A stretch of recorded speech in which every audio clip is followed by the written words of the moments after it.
Okay, I'm live. I'm live.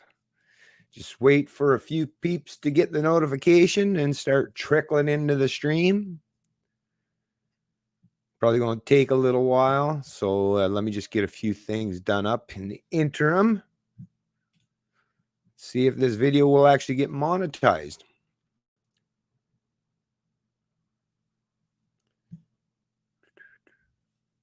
There we go.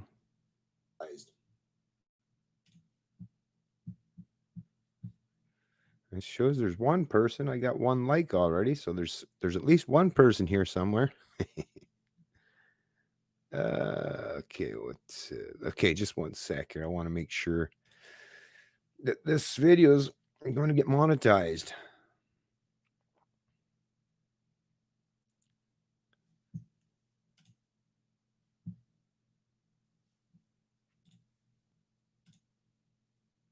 Oh, wait. No, I know how I have to do it. That's right, too. I got to go do it this way. Right then. Turn that bad boy on. Next. There's probably going to be some light profanity. And no, I don't plan on talking about... No. Nope.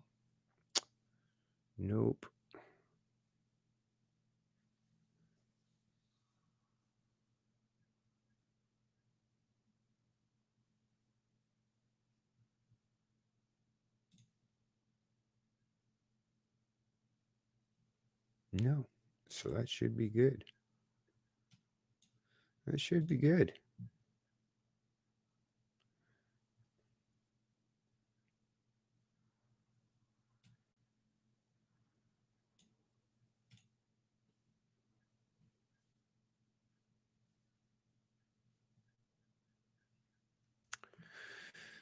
Let's see what's going to happen here.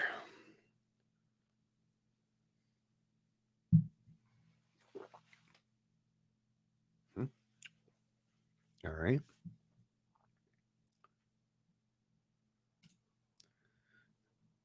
Let me just make sure that's going to stay now.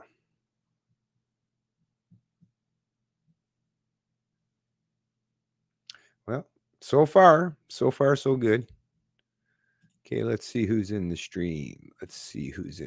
Hey, what's going on, Jake Fillmore? Good morning. Sorry I missed your last two shows. Busy with outdoor. Okay, totally understand. No problem at all.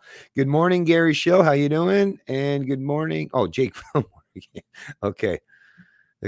Yeah, I'm not talking about any of that. To monetize the channel, I have to answer a bunch of questions, and I'm not covering that topic today, so I can't refer to it.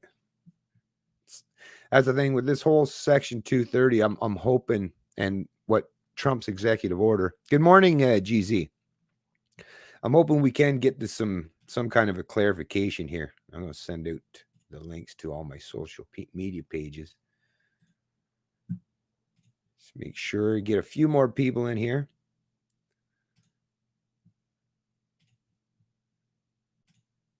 All right.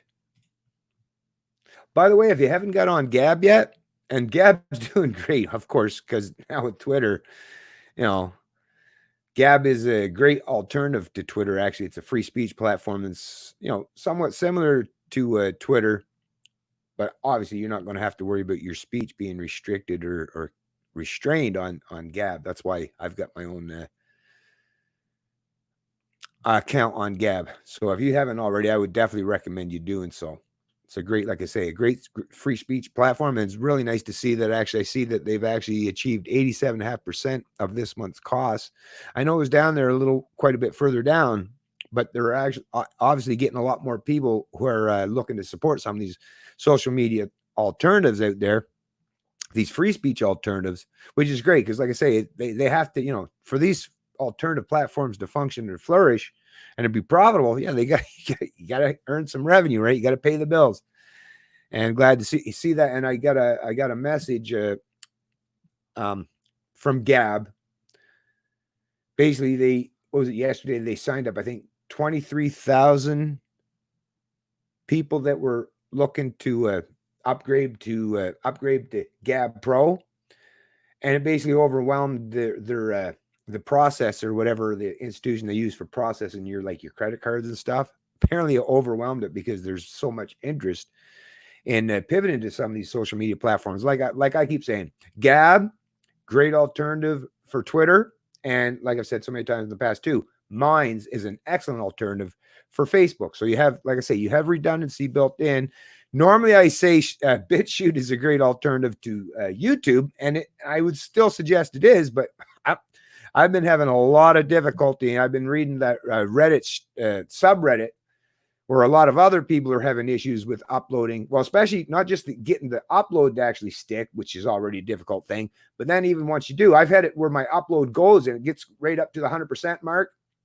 I click on, publish now, but it just will sit there. It's like in some suspended animation or something where it won't actually continue to proceed with the processing of the video. So it never actually gets to the point where you actually can click on it and view it. And I've had that been experiencing that myself. And like I say, so have a few other people. So hopefully they're working on that in BitChute, because it's really important to have redundancy built in these days. Because as we're seeing social media platforms, there's definitely a lot of political activism happening within these organizations, and it goes seemingly all the way to the top. And yes, of course, content is being politicized. Well, these platforms are politicizing, there's politicized content, but they're politicizing how they deal with the content, right? So you can, spew hate all day long towards certain people, especially if they're white. If you're a white middle-aged man, people can spew racist crap towards you all day long. Say how terrible you are as a white person, right? No problem. None of that stuff ever gets taken down, and you're not going to get in trouble for it. But, you say anything towards any other individuals or groups, well, you've seen the discrepancy and the difference in how that all plays out.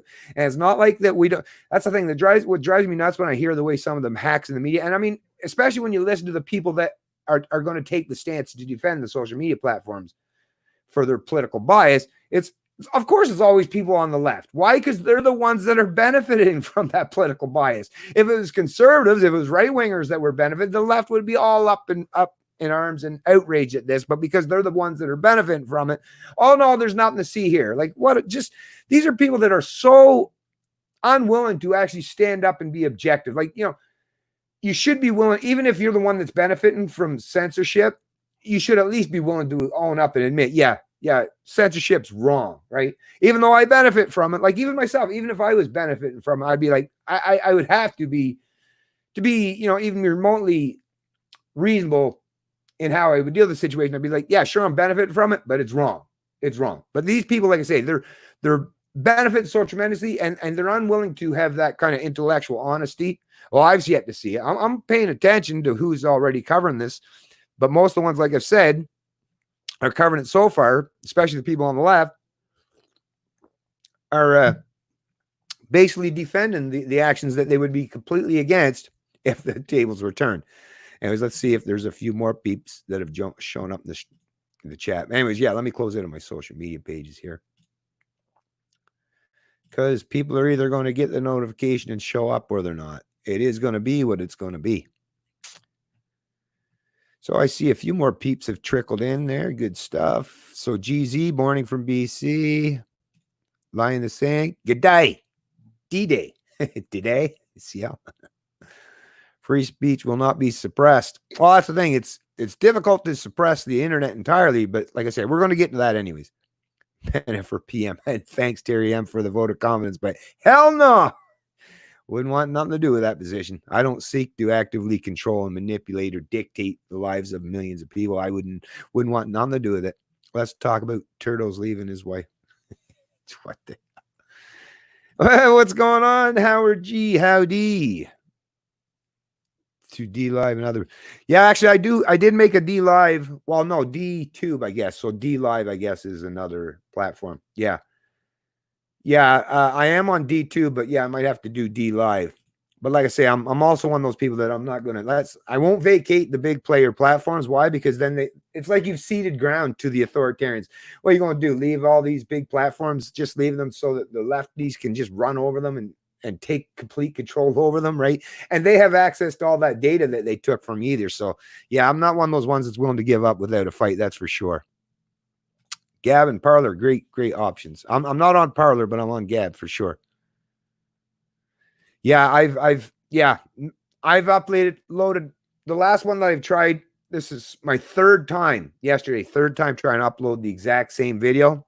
Failed every time. And I don't know, it just gets difficult because especially in my slow internet connection where I am, like it uses up a substantial portion of my, usable internet bandwidth while I'm doing these uploads and for what? And then it ends up being a waste. But yet the data that was used, right? They're still going to take that into account in terms of how much data I use. But anyways, yeah. What's going on, Tommy Gunn? Good morning. Twitter banned me. It took them 10 minutes. Skeletor. Well, you're quite evil. No, just kidding. Skeletor. What's going on, miscellaneous silliness? Well, that's too bad that Twitter banned you. That's like I say, that's something we're going to. Hey, what's going on, Plant Boy 100? Good day to you. Like I say, we're going to get. Yeah, I don't know. Well, if you have the bell notification, well, that's the thing. YouTube basically they don't care to give out notifications because they don't care for the kind of content that I provide. And they mess with me all the time. Yeah, I can see your comments for sure. Yeah, actually, before I even get into that, did I save that picture? Yeah, let me just show you because the video or the stream that I did the other day, actually, let me open up YouTube because I got to try to remember exactly which one it was again because I did look at it. And yeah, unbelievable. Normally YouTube, I don't know, they're getting even worse now. I don't know, they're doubling down on their insanity, it seems to be. But let me go to my videos because which one was it? Yeah. So the one that I did 6 days ago, and I mean, it only got 151 views. Like, what are they worried about? I don't know. But it was called The Liberty Angle, COVID-19, Ideological Conflicts and Gender Wars. And I mean, if you listen to it in its entirety, it was only 2 hours and 3. Well, only I say for me, only 2 hours, but it's 2 hours and 3 minutes long. But was there anything in it that met or was deemed anything remotely resembling how my the reason for the demonetization of that particular video? I don't know because this is what I got in return. Let me put this up here. Yeah, will that work? That's the thing here. Just one sec here. Yeah, I can't do it with the picture, can I? No. Crap. No, it doesn't allow me. But anyways, let me just read it to you then. Findings from human review. A human reviewer found that your video is suitable for limited ads. So basically, instead of full monetization, it's very, very limited in what. So I mean, anyways, where you and YouTube disagreed. So as I've told you, I have to self-report every time I go to monetize a video. I have to report on all those things that predicting of what because I have to do this prior to even do the video, right? So it's or the stream. So I guess I got to predict what I'm going to say before I've even said it. So I don't know, but I do my best. Like I say, I always click the one where it says profanity, but light profanity, because I do swear from time to time. It's not like I get into it's not a swear fest from the beginning to end. But I always usually click that because I recognize I'll probably be a little profanity. And then there's one at the bottom in terms of dealing with the COVID-19 thing. And I always click on that when I'm doing the COVID stream so that I'm honest and forthright with the fact. Yes, I'm dealing with it. But I mean, what I'm saying, I'm just dealing with it. It's just analysis based on other news publications and how they're reporting on it. So I'm just basically, it's an opinion-based analysis of how this whole story or topic is being dealt with by other people, but whether they're coming from the right or left. So it's just basically an analysis. And like I said, I've been meeting the requirements, but for some reason, this video, they said sensitive issues, recent events dealing with war, death, and tragedy. I don't believe I dealt with anything that was that it was an event dealing with war, death, or tragedy that I had somehow didn't meet the requirements for restricting or restraining myself from dealing with that. But apparently what they said.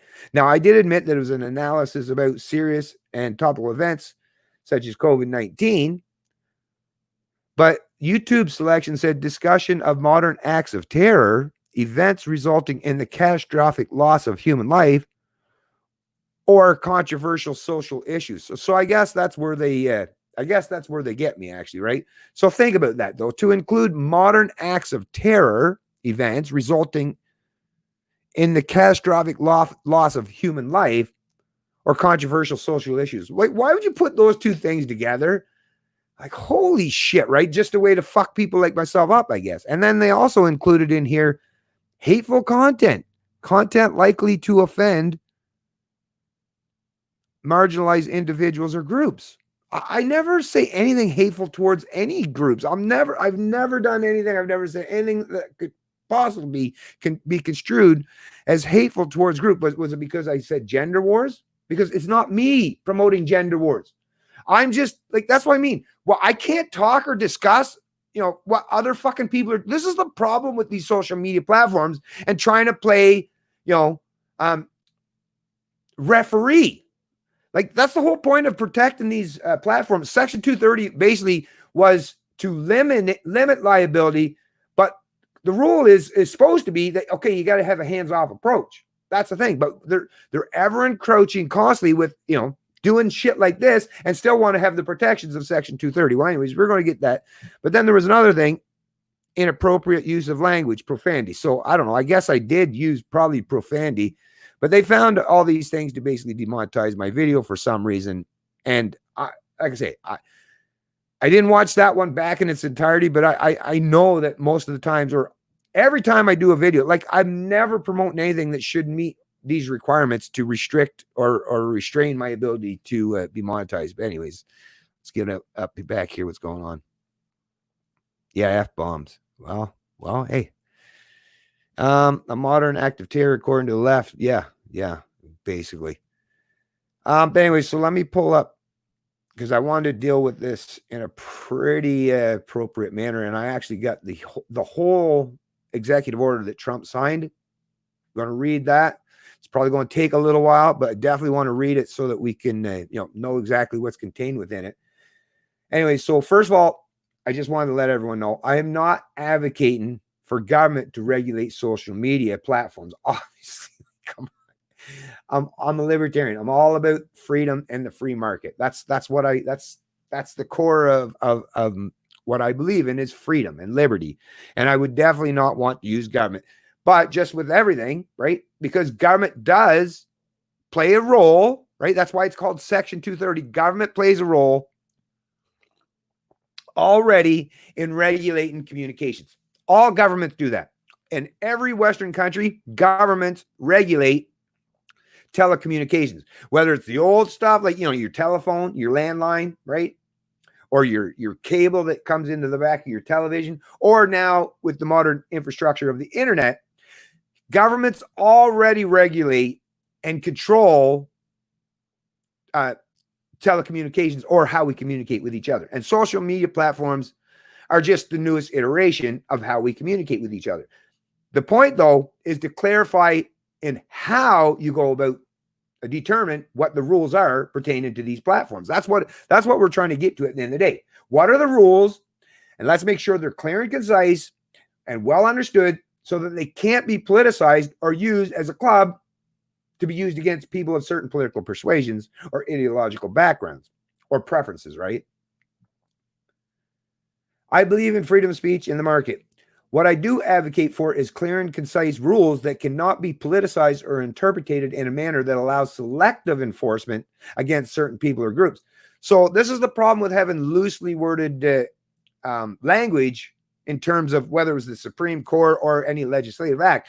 When you have loose language contained within it, it leaves that kind of ambiguity where you can just interpret politically and then use that as a club against, like I say, your political opponents. And we've seen this happen time and time again. And like I say, right now, it's the left that's saying, oh, no, that's okay, because they're the ones that are benefit. But we've seen this from right-wingers in the past as well. So like I say, I'm not defending right or left-wingers in terms of how they want to interpret, what is considered universal in terms of rules, laws. I'm saying forget about what people's opinions are. Let's make sure that the language contained within these regulations or these legislation or these acts are clear enough that, like I say, you cannot interpret them in a way that politicizes the law to the point where some people can get away with basically doing whatever the hell they want.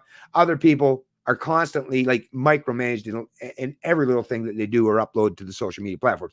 So it's all about getting to defined rules of engagement and making sure they're clear enough that, like I say, they're not politicized. That is the most important thing I think that needs to take place. Now, how I iterated this is legal clarity. So by way of a Supreme Court decision or an act of Congress is what is needed. What is objectionable? Because that's another part that's contained within that section 230 is if it's objectionable. Well, what does that mean? Can we get clearer language of that? Like I say, that is such a loose term or such an open term that's, like I say, open to interpretation to the point where literally that's where you, like I say, if that language was much more, like I say, clear and concise, then people wouldn't have to get to the point now because you'd be able to hold these companies, these social media platforms to account right now. But like I say, the way this is wording as it currently is under Section 230, well, there's too much ambiguity. So like I say, whether it comes through a Supreme Court decision where they got to look at it, the case law, and, you know, open the books back up and reinterpret and figure how are we going to do this in a manner that is clear and concise and allows for genuine freedom of speech, and for these private corporations to deal with their businesses privately, you know, because private businesses should have the ability and the capacity to hammer out their own business models, right? If that matter of fact, like if social media platforms just want to set up a platform that only advocates for or allows political speech that's of the left-wing persuasion per se, as long as they make that clear and concise, then by all means, right? Freedom of association. But it's the issue is how these platforms were originally set up or designed, where it wasn't supposed to be politicized. It was supposed to be open and free to everybody, regardless of your political background or persuasion or ideological stance or preference, right? And then I hear people talk all the time too. I'll hear this as a counterpoint to any of the arguments I've put forth so far is, as for you can always just use a different social media platform if you don't like what the big players are doing, then, oh yeah, sort of, okay. So when people say that, you know, oh, you can just go to a different platform, you know, oh, if you don't like how Twitter is suppressing your voice, if you're considered a conservative, let's say, which I'm not, but I'm just, you know, right, let's play this out. Let's say that a person that is conservative and they're like, Twitter suppresses my content because what I upload or what I put on their platform is of the current of conservative persuasion, right? Well, if someone says, okay, well, if you don't like how Twitter treats you, then go elsewhere. The problem is, like I say, the way these social media platforms were set up is it wasn't a pay to play, it was an exchange. So they provide the service supposedly for free, and no one really knew under what guise that even meant back in the day, other than the fact that you didn't have to pay with physical cash at the time to join up to these social media platforms. What we've learned subsequent to that, and it was rolled out as these platforms were growing, was the exchange is that they get your data, right? The exchange is, okay, you get to sign up to these platforms for free, but the exchange is they get to use your data or to collect your data. Now, what most people knew or what they were going to be used for, a lot of people, like I say, didn't know because the terms kept being changed over the course of the time since these social media platforms come to exist. But they've already got your data now. So when people say, oh, well, if you don't like what Twitter's doing, then you can just go elsewhere. But wait a minute, Twitter now has access to all those years of data that I provided on the platform. All that metadata, which is a very, very valuable. So like it's an exchange of value, right? So if there's an actual exchange of value taking place, then that means the contractual obligations should be upheld by both ends of that party. And Twitter should not be able to go around after or subsequent to that fact, change the rules because it's like because they've got your data, it's as if you've already paid in advance. Because they've gotten that data. And like I say, it's not like you can withdraw your data when you leave Twitter. They're still going to keep your data, right? So it's like you've paid in advance. And that data is not just a one-time thing that they can use one time. They can use that data on their service, on their platform, to generate a tremendous amount of revenue for themselves far off into the future, even long after you've left the platform. So they're still benefiting economically and being rewarded from all that data that you provide to their service. So like I say, if you, even if you travel or go to a different platform, it's not like Twitter doesn't already have access to all your data. So there's got to be a way to hold these platforms to account. And like I say, I'm not really a big fan of people that use the excuse, oh, well, you can just go elsewhere. Yes, that, typically that would be the case. But like I say, changing the rules way after the fact, or a decade after these social media platforms come to exist, because that's the thing. We're talking now, a lot of these platforms in excess of a decade, right? Changing up all the rules now and becoming more politically active in who's allowed to be on the platforms. And we've seen that. It's just a reality. Doing that now, like I say, that is a breach of the original contract. And like I say, they're just interpreting the looseness of these regulations, this Section 230, to the point where now they want to be able to be editorializers. They want to be able to pick and choose what's allowed on their platforms without having any accountability, which is not supposed to be the case. Even under Section 230, even though they did allow for some things to be uploaded to the platform without these companies or these corporations being held to account. But the point was, it was things like, child exploitation or child porn. It had never had anything to do, and there was nothing written in the rules or any of your terms of service or contract that said anything to do with, if you say something that's politicized or is considered left wing or right wing, that should be a means to suppress your content, right? There was never any pretense of politicizing the content. So like I say, they're tweaking the rules to the point where or trying to interpret the rules or Section 230 to allow them to be able to dictate what's allowable on their platforms politically. Because that's the thing, to be someone that's determined that the truth, that even with Trump's tweet, what did they do? They looked to a CNN article. So that's obviously politicizing, because CNN is a political organization. Even though it's supposed to be a news organization, everyone knows, and to pretend otherwise, that CNN and the contributors to CNN bring their politics to the table and their bias to the table. So when they're using CNN as the fact-checking source, right, that's Twitter saying is we're picking what we deem to be truth and what we deem to be false. So that's Twitter choosing to, like I say, be the final arbiters of truth, or editorializing, which is that was not what Section 230 was originally written or intended for. Never was. Which is why newspapers and other types of media platforms are held to account for the kind of things that's put on their media outlets or platforms or publications. So like I say, Twitter's basically trying to skirt the rules or play both sides of the rules at the same time. What else did I have wrote down here? Yeah, so since the big players got so dominant by offering you a free service that was not truly free, because they get all your data and activity to sell to advertisers or third parties, they were actually deceptive as to the true business model. See, that's the thing. That's another thing too. There was a little bit of a deceptive practice there in terms of what their actual business model represented. Because like I say, it's changing to the point now where it's not the same as how it started out. It started out to be a completely free platform. Facebook and Twitter, these platforms were much, much freer prior to, especially prior to Trump coming to power, right? It's been since Trump come to power or became the president that now there's a lot more political activism happening on these platforms. So damn well it's definitely political in nature. Yeah, and no users knew that data was so valuable at the time. All you people that signed up to these social media platforms, darn well none of you thought that the exchange you were making, that matter of fact, I would suspect most of you probably believe, oh, this is great, I get to sign up for free. I'm pretty sure you didn't realize just how profitable or how valuable the data that you were given these social media platforms are truly worth. Otherwise, you might have bargained for, a little bit more in return than just a free account, right? Maybe get a little chunk of that big slice of the economic pie that they've been getting. See, that's to me, if we knew things the way they were properly, if things were unfolded properly, then social media content, not just creators, but people who provide data to these social media platforms, since they're making out like bandits economically, not just the platforms, but the advertisers, why is it that they are making money, real money, right? Actual tangible money that they can use to spend, right, for other things? They're doing it.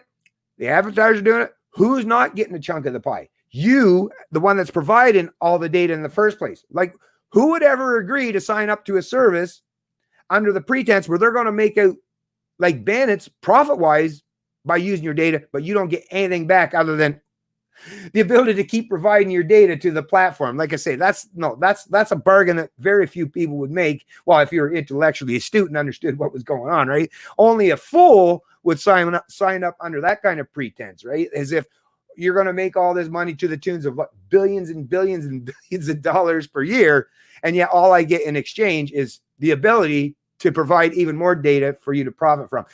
Like I say, most people be like, I want a chunk of that pie since you're using my data. Well, I want at least a portion of that income or that profit that you're generating from my, so like I say, already there's, and I can't help but think when Google first set up, right? Don't be evil. Because some of the insiders, especially the tech valley, the Silicon Valley libertarians that started a lot of these organizations that are no longer in control of them. The reason why I'm thinking they thought, let's incorporate Don't Be Evil into that business model, because they recognize the potential and how bad things could be if they didn't hold themselves to a very high standard and stay or remain neutral in terms of, just being the platform, just being the provider of the service, and what they do. They've stripped out, I think it was after Trump come to power, but anyways, Google no longer has Don't Be Evil contained within their business model platform or their model, right? So that tells you a lot about what the intentions are in terms of some of these social media CEOs or their policies as of late. What else did I have? Okay. Oh, and I also wrote down here too, is there's absolutely no need to revoke Section 230. No need whatsoever. If certain social media platforms wish to be arbiters of truth, then they do not get the protection afforded them under Section 230. It does not have to be any more difficult than that. And people are trying to make it as difficult as possible. And if you can only imagine, like the legal class, the lawyers, right? Oh, let's make this as difficult as humanly possible so we can get paid a tremendous amount of money to make things more difficult than they really necessarily have to be. No, it's a simple matter. As far as I'm concerned, the language contained within 230, like I say, should be clarified, should either brought before Congress to rephrase, right, to rewrite that particular section 230, or at least bring in the Supreme Court to interpret it so that they can point out where the clarity of language has to take place, so that these social media platforms don't get to skirt both sides of the equation or escape the rules entirely. Really, that's what needs to take place, is someone, whether it's the justices on the Supreme Court, or whether it's an act of Congress or a special committee set up by the Congress. And like I say, it should be a bipartisan effort, obviously, but to study the language of Section 230 so that it's so clear and concise that you can easily tell whether these social media platforms are upholding themselves to the standard that is afforded them, that gives them the protections of Section 230, or if they're actually going against the rules contained within Section 230 and are actually editorializing or becoming the arbiters of truth. If you can clarify the language contained within Section 230, that would do a tremendous amount to help what's taking place. And like I say, then you don't have to get into politicizing it. Then you just have to use the objective, clear and concise language contained within it once it's been updated and refreshed. Anyways, like I say, I'm going to just see who else is in the chat here, and then I'm going to get into actually reading. It's going to take a little while, so bear with me, folks, but I'm going to read the entire executive order. It's longer, but it's not too bad. It's not the most exciting thing. Like, this is getting into like stuff where it's like, for some people, but hey, it's got to be dealt with, folks. It's got to be dealt with. Bear with me. All right. I don't want me to show a nipple while I'm doing it to entertain you. If I take a button and pop my nipple out, will that? Okay, what's going on here? Like, yeah, sorry, folks. I'm not bringing up anything to do with, whatever, right? Can't say it. Can't say the C word. Not that C word. The other one. I got to remember when you got a finger point, you got 3 pointing back. Yeah, exactly. Yeah. Okay. Skeletor's a nice guy as you're going to meet 100%. Right on. I always thought He-Man was quite the good character, right? Skeletor, maybe not so much, but whatever. It's all good. It's all good. Hey, what's going on there, Gato? Nice to see you in the stream. Like I say, we're going to be dealing with the old Section 230 thing today.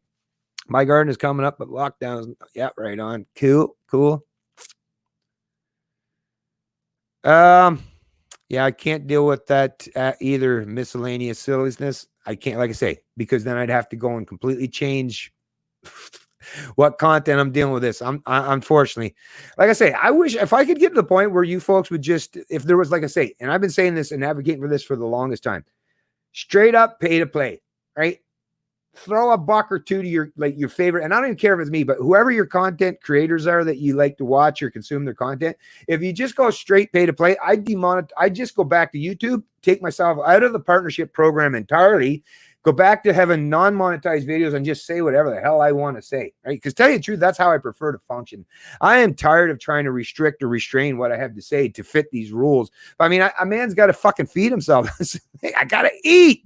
But either way, like it does drive me nuts to have to restrict what I'm trying to say here, but it is what it is at the moment, folks. Hopefully this stuff gets sorted out, but let's see what's going on here. Can is full of Karens. Damn Karens. Oh, sweet bucket potatoes.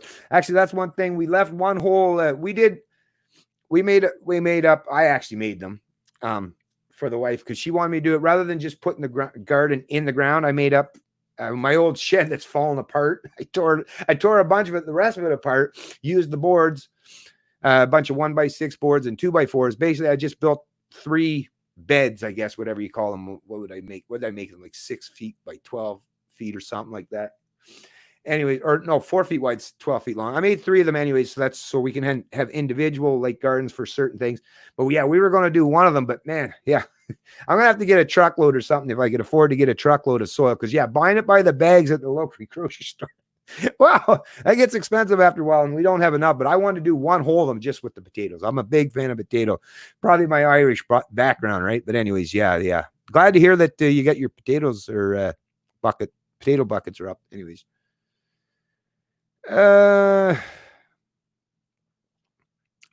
Anyways, yeah, I'll have to deal with that other thing there, Terry M. Actually, I do want to deal with that topic, and I'll have to make sure that, well, it definitely won't be monetized. I won't even turn the monetization on for that one, but that's not what I'm dealing with today. So let me get this stuff going. Okay. Dang.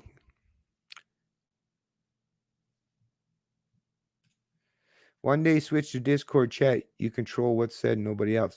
Yeah, actually, what do I have that is Discord here? Let me check. There was something I had to set up. Oh, I did set up a Discord account. Actually, yeah. I forget the exact reason why I ended up setting that up, but I do have, but I have not used it as of yet, but I will definitely start considering that for sure. Okay.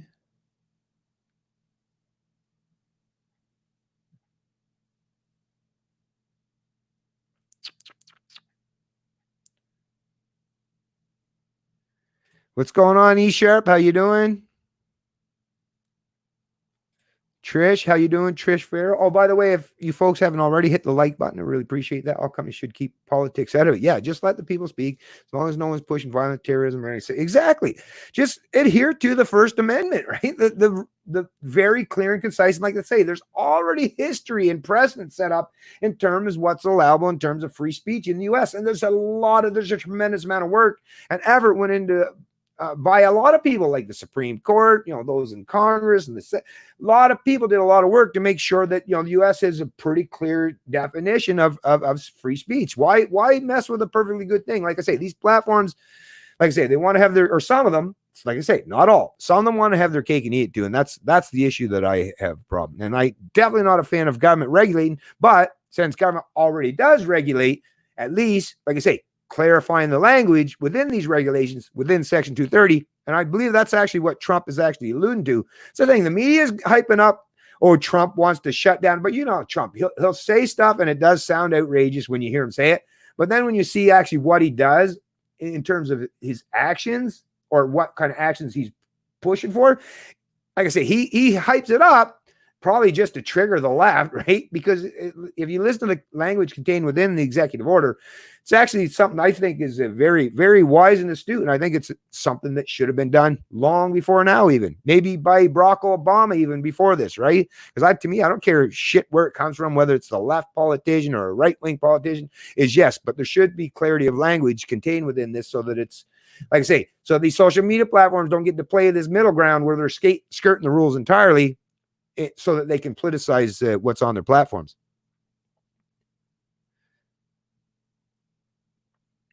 Uh, 10 hour and 55. 10 hour and 55. About what you said at 10 hour. Oh, 10:55. Okay. I was like, what? I haven't been going that long, Gato. I know I can ramble on, but I get what you're saying now. Okay. Skipped right over me a little bit there. Anyways.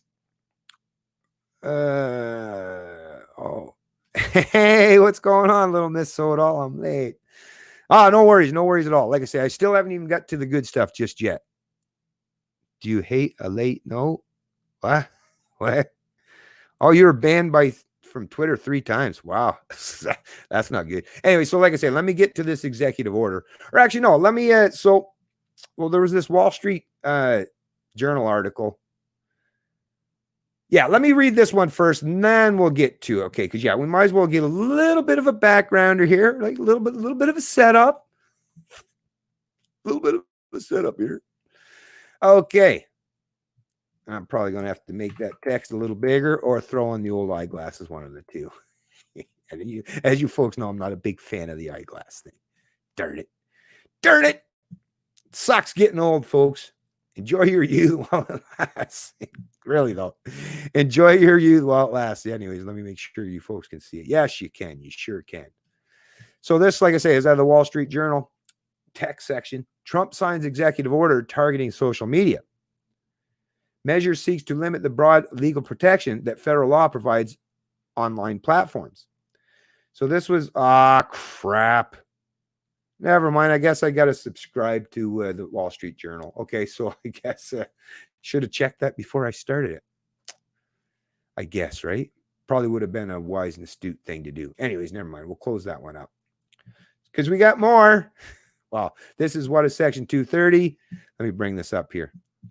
And I know I can have access to this one because it's a Canadian publication that I definitely read all the time. A lot of Postmedia articles I reference, as you folks know. There's some really good contributors in Postmedia. Some bad ones too, but we won't hold that against them. Anyway, so here it's what is Section 230, the U.S. law protecting social media companies, and can Trump change it? Video's unavailable. That was actually the same in another one. Trump and others say Section 230 has given big internet companies too much legal protection and allowed them to escape responsibility for their actions. So this was originally Reuters with Jonathan Weber and Elizabeth Colford, May 28, 2020. U.S. President Donald Trump is expected to order a review of a federal law known as Section 230, which protects internet companies like Facebook, Twitter, and Alphabet's Google from being responsible for the material posted by users. What is Section 230? Inquiring minds want to know. The core purpose of Section 230 is to protect the owners of any interactive computer service from liability for anything posted by third parties. The idea was that such protection was necessary to encourage the emergence of new types of communications and services at the dawn of the internet era, which is a great idea, right? I'm totally in agreement with that. I think Section 230 is an excellent thing to have, actually. Section 230 was enacted in 1996 as part of a law called the Communications Decency Act, which was primarily aimed at curbing online pornography. Most of the law was struck down by the courts as an unconstitutional infringement on freedom of speech, but Section 230 remains. In practice, the law shields any website or service that hosts content like news outlets, comment sections, video services like YouTube, and social media services like Facebook and Twitter from lawsuits over content posted by users. Which, like I say, in terms of that aspect of the legislation or the act, I'm all for 100%. Right? I don't believe that these companies should be held liable right? If they're just the provider of the or of the platform, just like, just like your cable provider or your television or your telephone provider, like your old landline provider. I mean, you wouldn't want Bell Canada to be held liable just because you get on the phone, and let's say you get on the phone, you call someone up, you make a threat to them, right? Oh, I'm going to come, do something or whatever, right? Or do something that's deemed illegal. Obviously, the platforms, they can't be there to monitor everything you say or do. So I'm all for government legislation that leaves a hands-off approach for anything that's deemed or considered a platform or infrastructure, right? Because that's what the platform is. It's just the infrastructure. It's just like a roadway, right? Sure, you can be out there on the roadway doing drug deals, illegal drug deals, or doing other illegal activities on the roadway. But the person that built the road can't be held responsible for what you do. Or if you have an accident and kill someone on the roadway in your vehicle, the person that built the roadway or is in charge of the roadway cannot be held liable or responsible for the fact that you use that roadway to cause harm to someone else, whether it's an accident or on purpose. So let's make sure that we're clear and concise here. I'm all for anything that's deemed infrastructure or a platform that's just providing the infrastructure or a platform to have these kind of protections afforded them. 100% in unison and in agreement with anyone that defends these platforms from not being held responsible for what other people provide on their or upload to their content.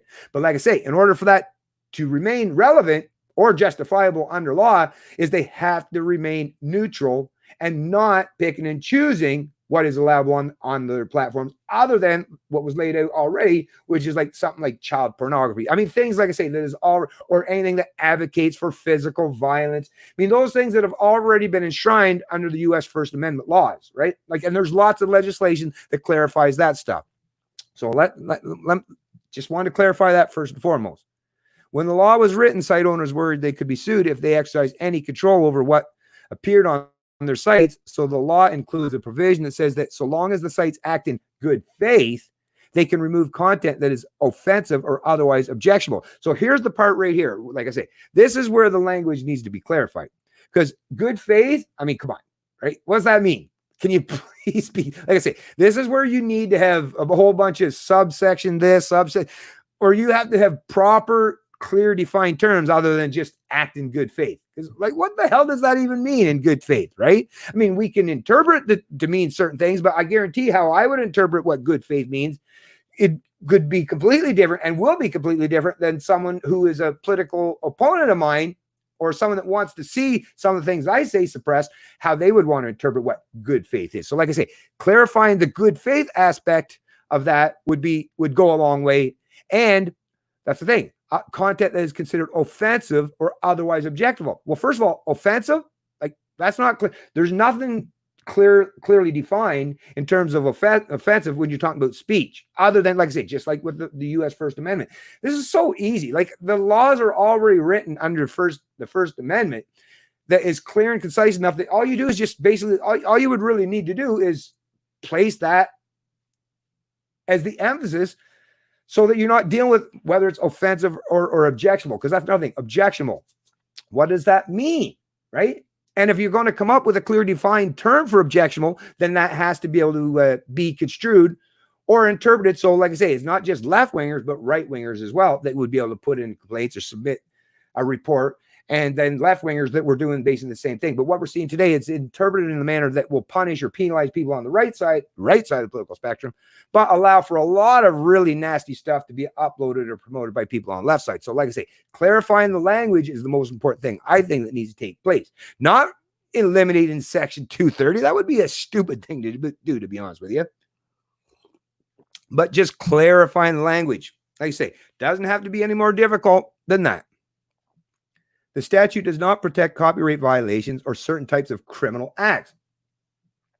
Users who post illegal content can themselves still be held liable in court. So that, like I say, that right there. So if it's considered illegal, just like I say, under the U.S. First Amendment, if you yell fire in a crowded theater, right? We all know that. Or if you advocate and say, hey, you tell that group, and they actually go do it, like you're serious, it's not a joke, it's not satire, but you tell, I want you to go kill these people, and they go about do it. Yes, can you be held personally responsible and culpable for the fact that you entice people into committing violent acts, right? Yes, for sure. But like I say, that's not what we're talking about when you're talking about the kind of examples that Twitter, especially Twitter in particular, because that's the main platform that we're basically dealing with it because of this whole Trump, the tweet thing, right? But basically what Trump was tweeting, was not obviously advocating for violence. And even though Twitter, the folks in there basically suggested as such, like I say, that's them just politicizing. And that's where the laws, the legislation should be so clear that nobody should have the ability to politicize or interpret it in a political manner. The technology industry and others have long held that Section 230 is a crucial protection, which I agree, though the statute has become increasingly controversial as the power of internet companies has grown. What prompted the creation of Section 230? In the early days of the internet, there were several high-profile cases in which companies tried to suppress criticism by suing the owners of the platforms. One famous case involved a lawsuit by Stratton Oakmont, the brokerage firm depicted in the Leonardo DiCaprio movie The Wolf of Wall Street, against the early online services Prodigy. The court found that Prodigy was liable for allegedly defamatory comments by a user because it was a publisher that moderated the content on the service, right? So that's the thing. If you choosing to be someone that curates or moderate the content, which is what Twitter is actively trying to do, then basically this said, then you have to be held responsible because you're the one that's curating, just like I say, just like a newspaper or a publication or some of the other alternative or established media outlets is, yes, they have they have teams of lawyers that have to, sort through all that stuff, make sure if it's upholding to the standards of the law. Social media platforms, like I say, are still functioning in the gray area. Okay. The fledgling internet industry was worried that such liability would make a range of new services impossible. Congress ultimately agreed and included Section 230 in the Communications Decency Act. Well, like I say, which was good in terms of trying to lay out and clarify what should be deemed allowable. As far as I'm concerned, though, the fact that they brought in, good idea. But how it was written, how it was worded, no. Like I say, further work needs to be done. President Trump and others who have attacked Section 230 say it has given big internet companies too much legal protection and allowed them to escape responsibility for their actions. Some conservatives, including the president, have alleged that they are subject to online censorship on social media sites, a claim that companies have generally denied. Of course they deny, but it's a reality. And I love how you hear people talking about, well, there's no proof or no evidence. James O'Keefe, Project Veritas. I mean, that's all I really need to say. I mean, if you don't know that this exists, well, go out there and look there. Like I say, go on the YouTube channel or even, I believe, the website, Project Veritas, James O'Keefe. Do a search. You'll find it. Some consider, okay. Section 230, which is often misinterpreted, does not require sites to be neutral. Most legal experts believe any effort to require political neutrality by social media companies would be a violation of the First Amendment free speech protections. Well, that's the thing. Do they want to be a platform? Once again, it's all about clarifying the language. So do they want to be a platform or do they want to editorialize or be arbiters of truth? That's the only thing that needs to be properly clarified as far as I'm concerned when you're talking about this stuff. It's not this section entirely. This is the problem when people are talking about Section 230, whether it's you want to strip it out or leave it in. To me, that's the wrong equation. That's the wrong argument. That's the wrong stance on either side of it. It's not should we strip 230 entirely out of legislation or leave it in as it is. It's no, it should be clarified. The language within it should be clarified properly so as not to be interpreted politically or, like I say, used as a club to hammer people's political or ideological opponents. That to me is the most important thing is clarify the language. So if these platforms choose to be like, listen to, okay, perfect example, right? Think about two of the big major platforms.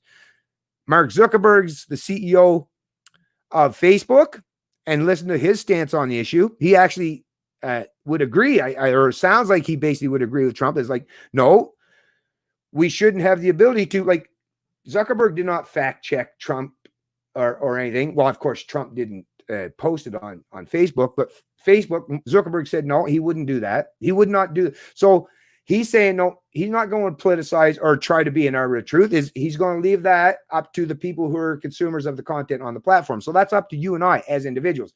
Treat us like adults, right? Mark Zuckerberg is saying, listen, people who are on these platforms that signed up to, you have to be a certain age or older. You have to understand, at least be old enough to understand the rules of engagement, blah, blah, blah. And I'm going to treat them so that they understand the rules, and that as long as they're following by the rules, it's not up to me to determine whether someone is being truthful or lying on the platform, because obviously people are being truthful and people are lying on the platforms all day, every day. And it doesn't matter if they come from the left or the right or anywhere in between. There are people who are being deceitful and lying on these social media platforms. You're not seeing these social media platforms, trying to be arbiters of truth of everything that's produced or provided on their content. Otherwise, well, they'd never get anything else done. So they're selectively choosing to enforce that. And where did they go against? A political opponent. Someone that, these people in Silicon Valley, these leftists, Jack Dorsey, right? Can't stand Donald Trump. Can't stand the fact that Donald Trump is not a fan of, this Silicon Valley type of leftist form of, I don't know, what do you call it? Whatever they are, technocracy, whatever they want to be. But basically, what it is, it's an ideological difference and divide between the CEO of Twitter and Donald Trump. So it's politicizing these platforms. Whereas if they just left the platform alone, hey, if Trump wants to lie, even if Trump is lying, right? And I'm not saying he did or did not. Matter of fact, I think it's really difficult to be that one to determine, right, whether he's lying or not, because, of course, it depends on your subjective stance on particular issues. Not everything is going to be proven to be objectively true. Some things can be subjective based on a preference or an opinion, and people are allowed to have their opinions. That's the point of having freedom of speech, is you're allowed to have your opinion, even if it's a wrong opinion. But Jack Dorsey, by doing what they're doing on Twitter, is trying to say, only certain things are allowed to be put up there, whether it's true or false or not. They're the ones that are, once again, determining what they deem to be true or not. Okay, so, Section 2 does not require sites to be neutral. Most legal experts believe any effort to require political neutrality by social media companies would be a violation of the First Amendment's free speech. No, not at all. See, this is the thing. Oh, if you say that they can't, no, it's just like I say, this is actually a misrepresentation. No, it would be a violation of the First Amendment, right? If you said that they couldn't, set up their platforms to be completely politically biased or leaning in a particular persuasion. If they set up their platforms to be such a thing, then they should have the First Amendment protections afforded them. And Section 230 should be afforded to them.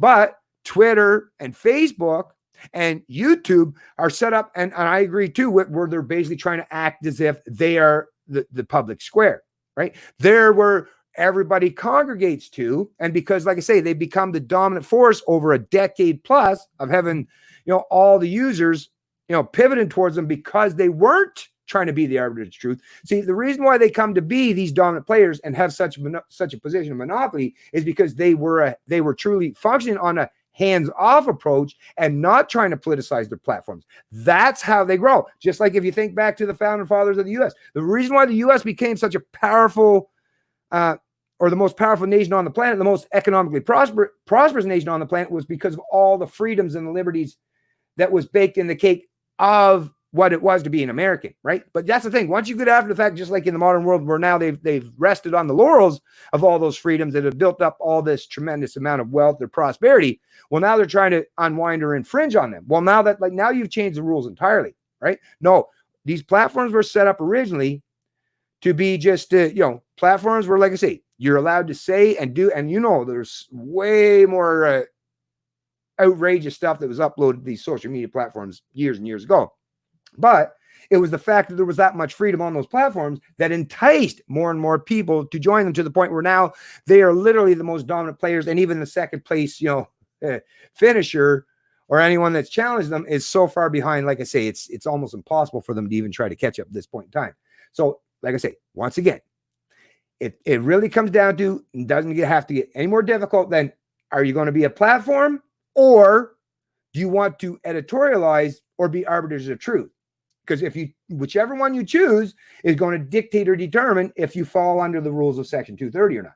That's really what it comes down to at the end of the day. Because, like I say, we already know that there are publications out there that are completely politicized that provide content on a regular basis, on a daily basis, weekly or monthly, that don't get the protections afforded them under Section 230 because they attempt to editorialize or be arbiters of truth. All they have to do at the end of the day is Twitter, like I say, so take Facebook and Twitter. Twitter, if they want to function and fact check the president or fact check people and do all this fact checking stuff, if you want to do that stuff, okay, well, that means you now want to be arbiters of truth or editorialize. And if that's the case, well, now you don't get those same protections that are afforded you under Section 230. Whereas if you want to keep a hands-off approach, get back to the business model that it originally entailed, which is how you grew to be so successful in the first place, then you can keep and maintain those protections under Section 230 afforded you. That's really what it comes down to at the end of the day is, what do you want? And I think what Trump's executive order ultimately is going to do, hopefully, is force these companies to have to pick one or the other. Do you want to be a free and open platform, which is basically how you suggested or touted what your platforms are supposed to be originally? That's what you advertised, right? So, like I say, the contract that we all entered into is we were entered into a contract that we get to use these social media platforms unfettered, regardless of our political views or backgrounds or ideological preferences, right? But if they're changing the rules now where they can, like I say, fact check, even if they don't take it down, but if they're just going to be the ones that are going to determine whether you're being honest or lying or not, like I say, if they're ones that are going to be arbiters of truth, then I don't believe they should be afforded the same kind of protections that, let's say, Facebook would if Facebook says, okay, no, I'm choosing to go the other way. And matter of fact, I'm taking the hands off. Let the people do whatever they want. And you know what? If someone breaks an actual law, ThinkSpot, I think, did a great job. Is on ThinkSpot, the way their platform is set up, and like I say, that's a great test model. That's a great test bed, actually, is unless you break the law that's written within the First Amendment and the criminal laws that deal with, incitements of violence, right? Unless you break those laws, then the social media platform should have no ability to infringe on anything you provide to the content. That is the way it should be. And like I say, if Facebook or some of these other platforms, let's say Minds, keep that approach, or places like Gab, then yes, they should be afforded the protections of Section 230. Whereas if Twitter chooses, you want to play the politics game, you want to be the arbiter of truth, okay, well now, listen, we give you the opportunity to have the protections of 230, and hey, if you want to keep those protections, I would like to afford you those protections for all of eternity, and I wish you all the success in your business model. But since you don't want to do that, seemingly somehow you want to interject your opinion or your ideas or your preferences into the platform, then, well, now you don't get those protections for you. And like I say, that is only going to be done properly is if you get the language clarified.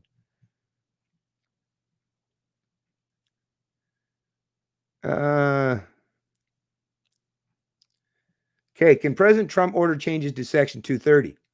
No, only Congress can change Section 230. In 2018, the law was modified to make it possible to prosecute platforms that were used by alleged sex traffickers.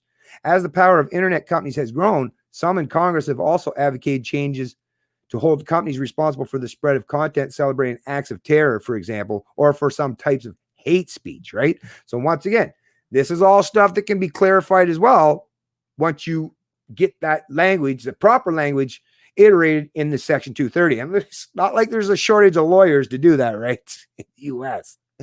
A draft of Trump's May executive order, seen by Reuters, instead calls for the Federal Communications Commission to propose and clarify regulations. That's exactly what I think should happen under Section 230. The order suggests companies should lose their protection over actions that are deceptive, discriminatory, opaque, or inconsistent with their terms of service. 100%. Like, listen to the way that's worded. And like I say, once we get to the point where I read it in its entirety, you'll see. And you'll probably agree with it as well. It just makes sense if you think about it. So the way the media is reporting, and especially a lot of those, like the leftist media, the way they're trying to report on this today, they're being completely deceptive in nature in what Trump is actually advocating for. Do other countries have an equivalent to Section 230? The legal protections provided by Section 230 are unique to U.S. law because U.S. is, like I say, that bastion of freedom of speech. Although the European Union and many other countries have some version of what are referred to as safe harbor laws that protect online platforms from liability if they move promptly when notified of illegal content.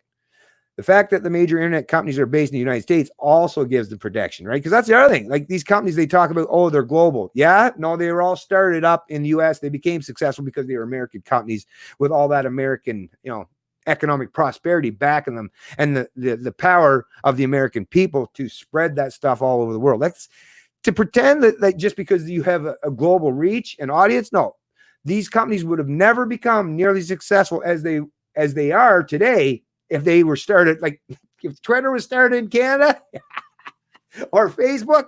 Yeah, like I say, it would have already been MySpace. I have not forgotten, right? Outfit, right? Or BlackBerry, or I mean, think of all the many other countless examples anyways in the past. But yeah, so anyways, let me get to the actual wording. Actually, let me get back to the stream here first. See what everyone's thinking so far. And let me close out my YouTube thing here first too.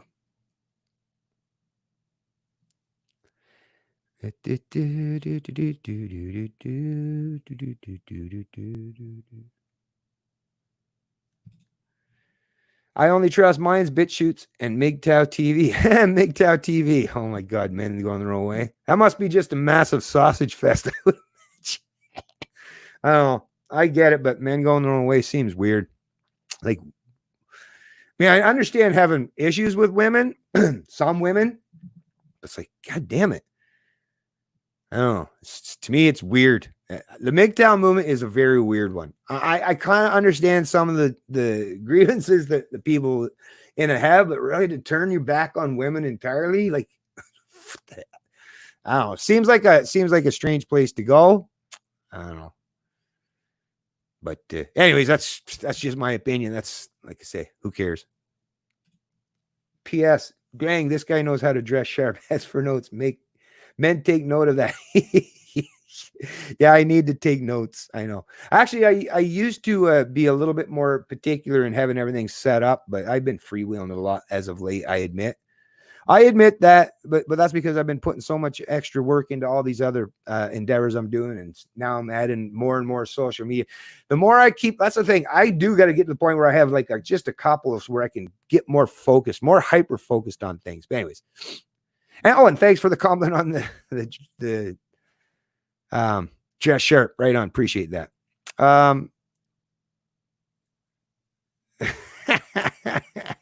Realize you're right. I don't need to suck up there.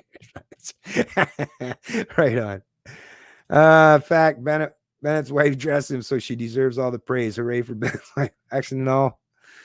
I kind of got to take credit from that, actually, but it's all good. It's all good. You can give the credit to my wife. I'm fine with that anyway. It's all good.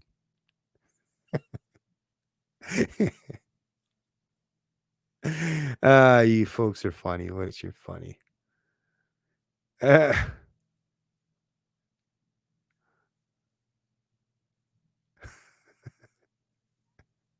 Okay. Anyways, yeah. Okay. I'm moving on. You folks are keeping me entertained here. You're keeping me distracted. Okay. So let's get to the executive order. What are we at here? 1:07. Yeah. So let's get this executive order, because, like I say, it's a fairly long read. Maybe I should throw on the glasses. Nah, we'll give it a shot. See how we do. I got the wording pretty good size. Matter of fact, I think if I sit back further, it's actually better. Okay, so executive order on preventing online censorship, infrastructure, and technology. And yeah, this will be linked in the description of the stream as well. Actually, I think I'll have it as the first link in the description. So this was issued, May 28, 2020. By the authority vested in me as president by the Constitution and the laws of the United States of America, it is hereby ordered as follows. Section 1, policy. Free speech is the bedrock of American democracy. Yeah, baby. America. And gotta love that Second Amendment too, right? Gotta love it. Our founding fathers protected this secret right, or sacred right with the First Amendment to the Constitution. The freedom to express and debate ideas is the foundation for all of our rights as a free people. Hell yeah. Preaching to the choir there.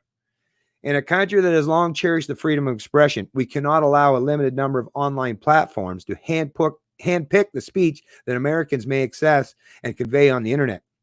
This practice is fundamentally un-American and anti-democratic. When large, powerful social media companies censor opinions in which they disagree, they exercise a dangerous power.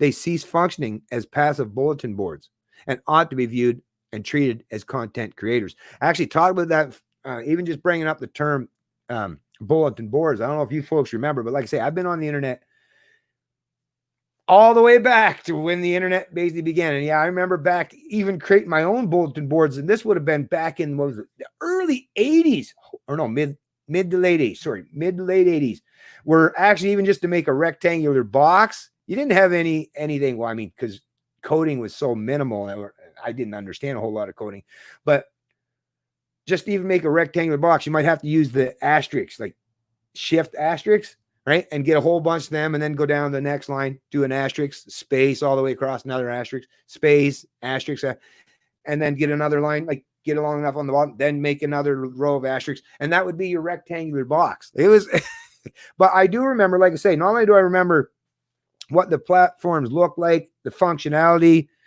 how you would have different forum sections or topics or subsections contained within them, is the fact that, yes, wow, talk about freedom of speech. I mean, there was stuff uploaded and posted on some of these social media platforms or these forums that I used to frequent back in the day.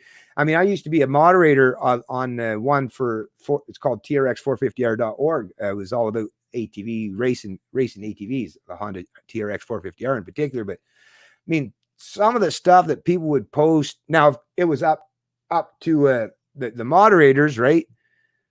Like if someone was posting a bunch of porn in there and stuff, which believe me, it did happen, but there was no pretense that it ever had to be done in terms of by legality or that the law would come after you. It was all basically content moderation was all done from within. And I suppose that's probably why these Section 230 whole thing even come to exist. But the content moderation at the time was completely different than what you're seeing today, where it's more politicized and less towards the actual, like where people deemed it as actual genuinely offensive or infringing on people's ability to not have to be beholden to like online pornography. I mean, obviously, if you go to a site like TRX450R.org, you're not going there to look at porn, right? But anyways, let me get back to this. The growth of online platforms in recent years raises important questions about applying the ideals of the First Amendment to modern communication technology. Today, many Americans follow the news, stay in touch with friends and family, and share their views on current events through social media and other online platforms. As a result, these platforms function in many ways as a 21st century equivalent of the public square. And that's the part, like I say, whereas it's kind of skirting that line, right? Because it's not necessarily a public square per se, because it's a private company. So a public square means that it would have to be, a public space, right? Public square would have to be in a public space that's not owned by a particularly private company, as far as I understand, anyways. So it's not necessarily a public square per se, but because of the fact that how these companies have grown, and because, like I say, the way government has afforded them the ability to grow in such a manner, unfettered and unrestricted, they have almost inadvertently become the public square just by sheer fact that, like I say, that they've carved out that area of the internet, which now seems to be where everybody congregates to. Was that the original intention or goal? I don't know, but it does seem to be the place that platforms such as YouTube, Twitter, or Facebook have become somewhat akin to something remotely resembling a public square space where everybody congregates to. Now, you could say, well, there's other place that you can go to, like there's Minds and Gabs, so it's not necessarily a public space or the public square, because you can go and yell at this particular place. But that's the thing. But these platforms, because they have such a monopoly now in terms of not just your data, because that's the other thing, all these other platforms are scrambling to catch up when they're not. How long is it going to take before they catch up where they can achieve the same kind of success because of the data they've collected from millions or ultimately billions of people? Like I say, these things are definitely going to be hammered out, and that's not something that I'm going to determine. Obviously, I'm just a layman. I'm just trying to help clarify what I, as a layman, think about these ideas or what Trump's executive order actually entails. But we do have to figure out is, are you, whether it's using the excuse of the public square or the public space, that's the thing. Do these social media platforms want to withdraw from even being something remotely resembling the public square or the public space? Because that's the thing. That would be up to these social media executives say, okay, I don't want to be a public square or public space where people come or congregate to. I want to be considered a private entity that, gets to choose and dictate what's allowed on my site. And if that's the case, well, then does it still meet the requirements or deemed to be eligible for Section 230. That is something I think, like I say, clarity. Get a clarifier out there. Are these social media platforms, and each particular one set the rules contained that would meet the requirements of whether they're deemed a public space or a public square, and then like I say, make sure the platforms are either adherent to it, or if they're not, then they're not. Then you can't use the public square as an excuse to regulate them, right? Twitter, Facebook, Instagram, and YouTube wield immense, if not unprecedented, power to shape the interpretation of public events, to censor, delete, or disappear information, and to control what people see or do not see. I mean, that is true, right? They have a tremendous amount of power in terms of what they can do. As president, I have made clear my commitment to free and open debate on the internet. Such debate is just as important online as it is in our universities, our town halls, and our homes. It is essential to sustaining our democracy. It's a republic, by the way, Trump. It's not a democracy. Just to let you know, just a little clarity. There's U.S. is a republic, not a democracy. But anyways, online platforms are engaging in selective censorship that is harming our national discourse. Tens of thousands of Americans have reported, among other troubling behaviors, online platforms flagging content as inappropriate, even though it does not violate any stated terms of service, making unannounced and unexplained changes to company policies that have the effect of Sorry, I got to read that again, folks. Making unannounced and unexplained changes to company policies that have the effect of disfavoring certain viewpoints and deleting content and entire accounts with no warning, no rationale, and no recourse. Well, that's the other thing too, because it's not like you're even just placed in timeout, right? I mean, even if you consider whether it's the town square or anything in the real world in terms of freedom of speech, is what could you do to a person? I mean, even if someone did incite violence at a town square, right? Somewhere, I don't know, let's say, I don't know, in I don't know, Central Park in New York or something.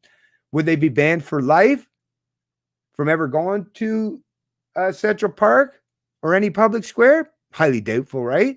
But basically on these social media platforms, they've written the rules that if you go against their policy, or if they interpret you as going against their policy, because that's the thing, the interpretation is what matters most, and not because it's not so clear after all of whether you actually are or not, which is why all this is taking place. If it was clear, we wouldn't be going through this stuff, right? So it's obviously not clear, quite foggy, and the interpretations are definitely quite susceptible to being deceptive. But the fact that once you're kicked off these platforms, it's like you've ceased to exist as a human being on these platforms. Like that kind of cancel culture, like I say, that is something that needs to be taken into account, and these judges or these people in Congress need to take that into consideration when they're coming to a determination in regards to how Section 230 should apply to social media platforms going forward, right? Twitter now selectively decides to place a warning label. Yeah. Twitter now selectively decides to place a warning label on certain tweets in a manner that clearly reflects political bias. As has been reported, Twitter seems never to have I'll start all over again. Dang it. Twitter now selectively decides to place a warning label on certain tweets in a manner that clearly reflects political bias. As has been reported, Twitter seems never to have placed such a label on another politician's tweet. Yeah. You talking about Barack Obama? Probably, I would suggest, right? Yeah, Twitter never did any of that stuff to Obama, right? Twitter seems never to have placed such a label. Oh, as recently as last week, Representative. Oh, maybe it's Adam he's referring to. As recently as last week, Representative Adam Schiff was continuing to mislead his followers by peddling the long disproved Russian collusion hoax, and Twitter did not flag those tweets. Unsurprisingly, its officer in charge of so-called site integrity has flaunted his political bias in his own tweets. I mean, we've seen this kind of bias, these kind of examples of bias. I mean, like I say, not just through Project Veritas and such, but by a lot of the screen captures are grabbed by some of these tweeters, especially the blue checkmark Twitter folks, right? I mean, some of the stuff they say, and yeah, like even with the Adam Schiff, like yeah, the Russian collusion hoax, it was proven to be a hoax. But yet, like I say, does Twitter seem hell-bent and making sure that that's clarified for the American people? No, not at all, because it doesn't seem to align with their political preferences, right? At the same time, online platforms are invoking inconsistent, irrational, and groundless justification to censor or otherwise restrict American speech here at home. Several online platforms are profiting from and promoting the aggression and disinformation spread by foreign governments like China. One United States company, for example, created a search engine for the Chinese Communist Party that would have blacklisted searches for human rights, hid data unfavorable to the Chinese Communist Party, and tracked users determined appropriate for surveillance. Like, that's what I mean. Oh man, these, like, just don't be evil. It also established research partnerships in China that provided direct benefit to the Chinese military. Other companies have accepted advertisements paid for by the Chinese government that spreads false information about China's mass imprisonment of religious minorities, thereby enabling these abuses of human rights. They have also amplified China's propaganda abroad, including by allowing Chinese government officials to use their platforms to spread misinformation regarding the origins of the COVID-19 pandemic and to undermine pro-democracy protests in Hong Kong. As a nation, we must foster and protect diverse viewpoints in today's digital communication environment, where all Americans can and should have a voice. We must seek transparency and accountability from online platforms and encourage standards and tools to protect and preserve the integrity and openness of American discourse and freedom of expression. Section 2, protections against online censorship. A, it is the policy of the United States to foster clear ground rules promoting free and open debate on the internet. Prominent among the ground rules governing the debate is the immunity from liability created by Section 230C of the Communications Decency Act, Section 230C, 47 U.S.C. 230C. It is the policy of the United States that the scope of that immunity should be clarified. Now, this is the part, like I say, this is where the policy position of stance and where this executive order, I think it's going in the right direction. Like I say, it's not like he's saying you must do this. This is basically suggesting that we need to get some clarity. And I 100% on board. Not like I agree with Trump on everything he says or does, that's for sure. But in this area, like I say, I'm completely in agreement with this. And this is literally what I would be advocating for in the absence of having anyone else poke or prod me or tell me how I should think about this. Like I say, without any of this information or being privy to any of the subsequent news or releases come subsequent to this, that would be my first observation or thought process would be, okay, can we make sure the language is clear, that people know the rules and are actually being beholden to actually uphold the rules properly, not based on political biases.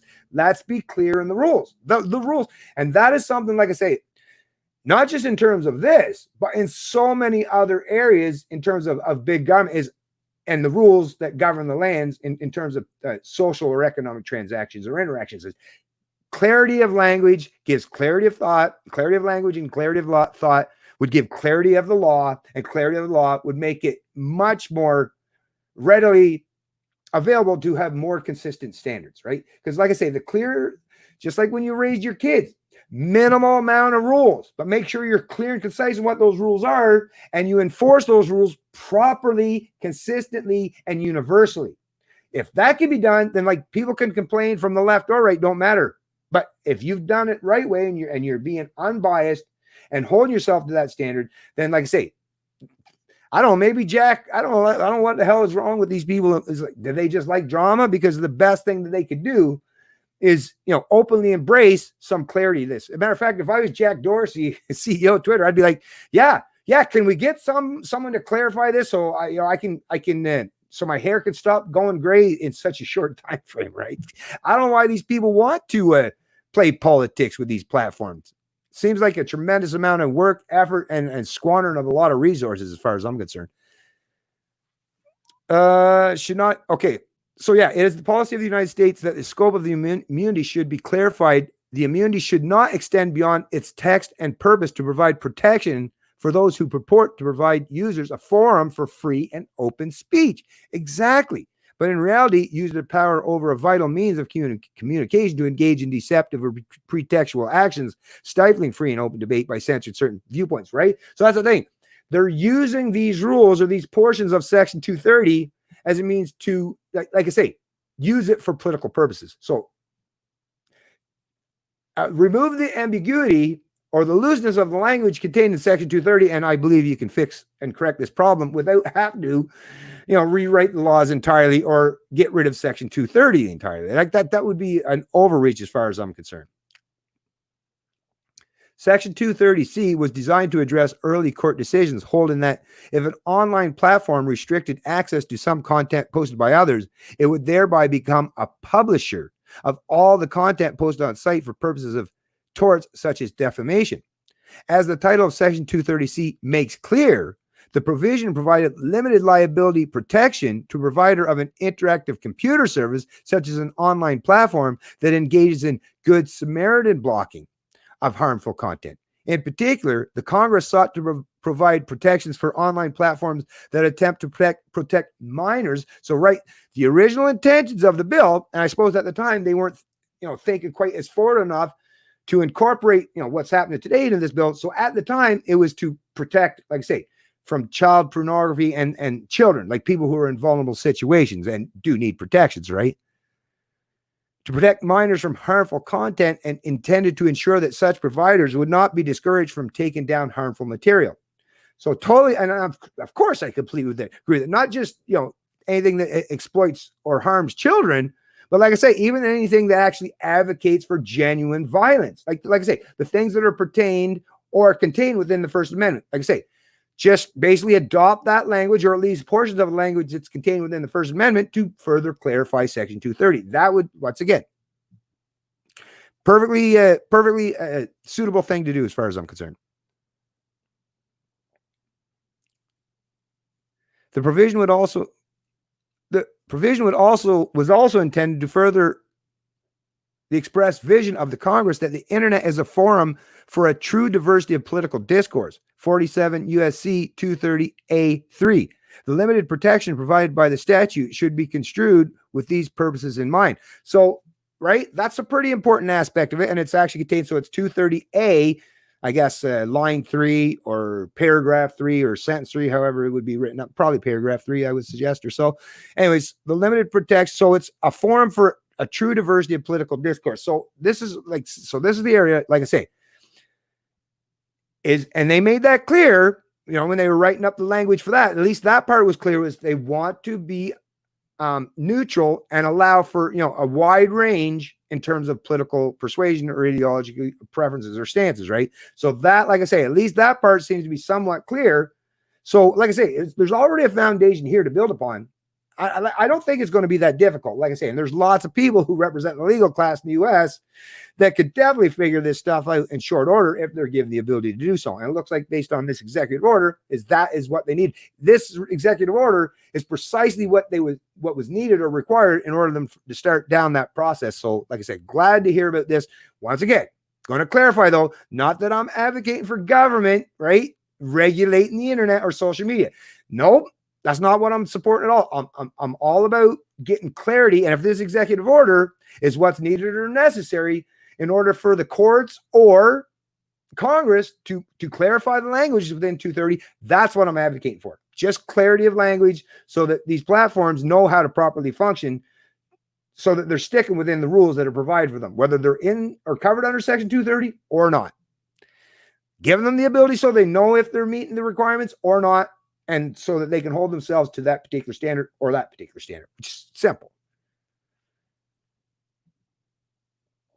In particular, subparagraph C2 expressly addresses protection from civil liability and specifies that an interactive computer service provider may not be made liable or account of its decision in good faith to restrict access to content that it considers to be obscene, lewd, lascivious, I don't know if I'm even pronounced that word right, filthy, excessively violent, harassing, or otherwise objectionable. So obscene. So, I mean, the obscene, lewd, and so those would probably be pertain to sexual acts, right? And I mean, the pornography and the sexual acts, like I say, that language is already pretty clear, and nobody's complaining about lewd sexual acts. I think we would all be in agreement. We don't want to see pornography, whether it's for adults or anything relating to children on any of these social media platforms. We definitely know that we don't want, like, that's just the reality.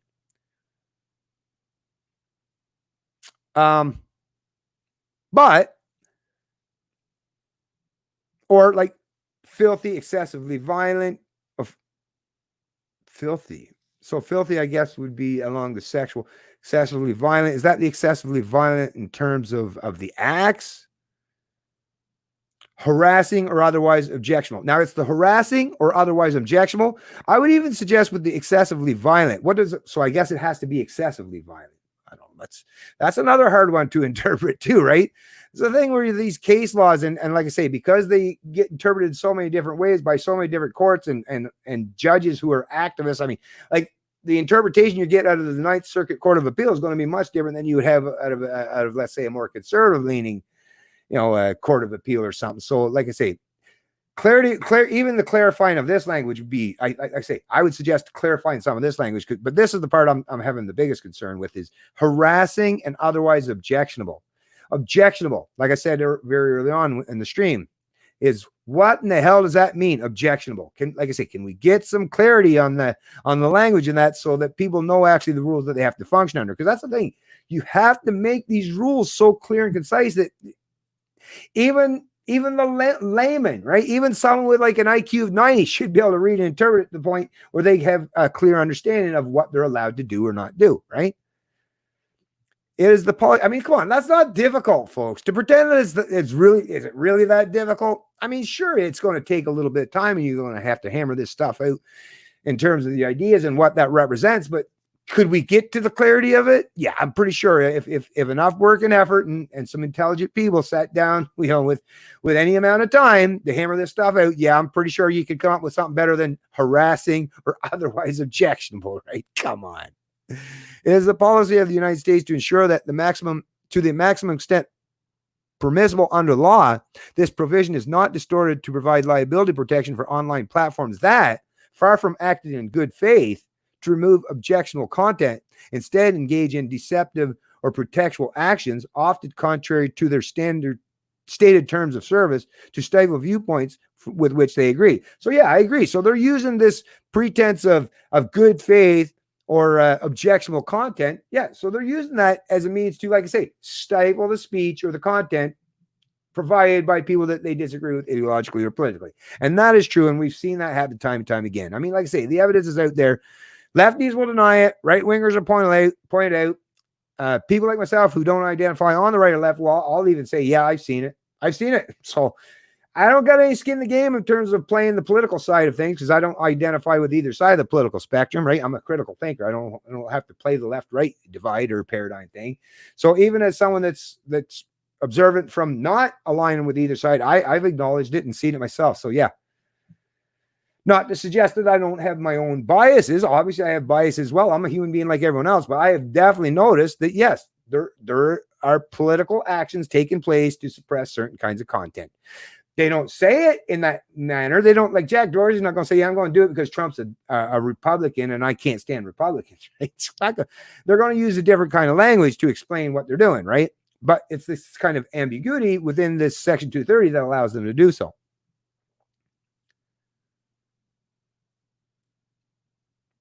Instead, engage in deceptive. Okay. Section 230 was not intended to allow a handful of companies to grow into titans controlling vital information for our national discourse under the guise of promoting open forums for debate, and then to provide those behemoths blanket immunity when they use their power to censor content and silence viewpoints that they dislike. When an interactive computer service provider removes or restricts access to content and its actions do not meet the criteria of subparagraph C2A, it is engaged in editorial conduct. It is the policy of the United States that such a provider should properly lose the limited liability shield of subparagraph C2A and be exposed to liability like any traditional editor and publisher that is not an online provider, right? Right? Exactly. B, to advance the policy described in subsection A of this section, all executive departments and agencies should ensure that their application of Section 230C properly reflects the narrow purpose of the section and takes all appropriate actions in this regard. In addition, within 60 days of the date of this order, the Secretary of Commerce, in consultation with the Attorney General and acting through the National Telecommunications and Information Administration, NTIA, shall file a petition for rulemaking with the Federal Communications Commission, requesting that the FCC expeditiously propose regulations to clarify. All right. So get the FCC to, like I say, and once again, it seems to be all about, if you're hearing what I'm hearing, well, you must be, because right? Not like there's 2 or 3 of me speaking, but it's all about clarity, right? This isn't Trump necessarily saying that, oh, you know, even though we heard him say, like when he was there standing behind the pole there, like, shutting down these social media platforms, the language contained within this executive order is nothing like how he presented it when he's standing there at the pulpit. This is all about, like I say, offering clarity, and he's outsourcing that to other communication oriented regulators, in whether it's the federal or I believe when we get down here, he's going to be looking at even state actors.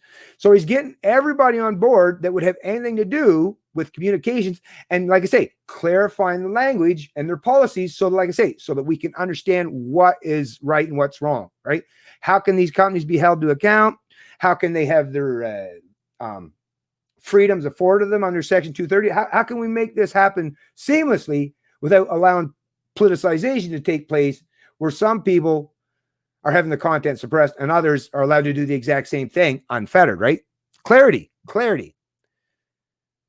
I guess, the interaction between subparagraph C1 and C2 of Section 230 in particular, to clarify and determine the circumstance under which a provider of an interactive computer service that restricts access to content in a manner not specifically protected by subparagraph C2A may also not be able to claim protection under subparagraph C1, which merely states that a provider shall not be treated as a publisher or speaker for making third-party content available, and does not address the provider's responsibility for its own editorial decisions.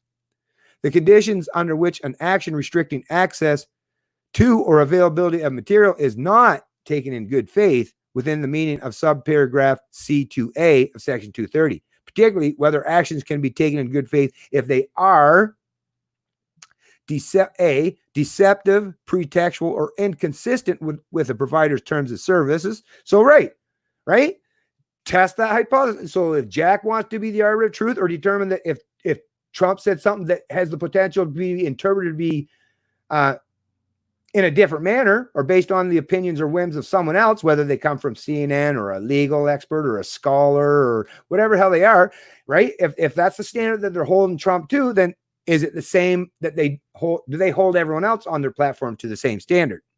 Or are they being deceptive or pretextual or inconsistent with how they apply the rules? I would say they're being deceptive, pretextual, or inconsistent with how they're doing rolling out these rules. Because, yeah, like I say, how many lefties, or did Barack Obama get fact checked at any point in time? Nope, not as far as I know, right? Taken after failing to provide adequate notice, reasoned explanation, or a meaningful opportunity to be heard. And that's the other thing. You don't even get much away. I mean, they could basically drop the ban hammer on you, and you don't even barely get much in terms of, or even any potential terms of even trying to appeal some of these decisions. It's basically cancel culture, and too bad, so sad. Like, you've been banished to the island, and there's no way of getting off of it, right? So that's another area where, like I say, definitely needs to be clarified, is even when you're talking about getting banned on some of these social media platforms. What are the requirements or the prerequisites for, being able to just eliminate people from your platforms forms entirely without any compensation, notification, or clarification as to why, or a means to appeal it, right? Because once again, and I'm going back to people who say, well, yeah, but they should be able to do it because they're private companies. But once again, back to what I was saying earlier on, that relationship, that contract, was that they became successful, hugely successful economically, by using all that data that you provided them and turning that into monetary valuations or economic benefits for themselves. So, like I say, they've already made out like bandits with all that data that you provided to them. So to change up the terms of service now and say, oh, well, they should be allowed to do so because it's a private company. Nope, because that's not how the original contract, or that's not how anyone else who signed up to these services believed the way that contract played out. Most people, when they signed up to the services, recognize that, well, I should be allowed to say what I'm allowed to say, no matter what the politics is or contained within my post, because I was never told that I'm not allowed to have a political opinion or a bias, right? So I mean, like I say, simple as that. They should not be allowed to just banish people without any proper explanation, or even give them the ability to, like I say, appeal some of these decisions. Because I mean, people make mistakes, right? That's the whole point of having multiple layers of appeals in terms of the actual physical courts, whether it's in Canada, the US, is because, yeah, judges make the wrong decisions all the time. But if you don't have the ability to push back or challenge them through an appeals process, well, then you don't even get the opportunity to be heard or have your evidence presented them to push back against the overreach that they use to get rid of you from the platform to begin with. Number 3, any other proposed regulations that the NITA concludes may be appropriate to advance the policy described in subsection A of this section. Section 3, protecting federal taxpayer dollars from financing online platforms that restrict free speech. Now, this is something I think that Trump or any president would be able to do, should be able to get done quite easily or readily, right? Is protecting federal taxpayer dollars from financing online platforms that restrict free speech. Because then you are talking about getting, public dollars, tax dollars that once again, when you're talking about government and tax dollars, yeah, you can't have political biases when you're talking about that stuff. It has to be free and unfettered, right?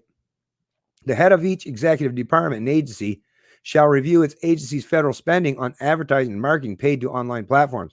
Such review shall include the amount of money spent, the online platforms that receive federal dollars, and the statutory authorities available to restrict their receipt of advertising dollars.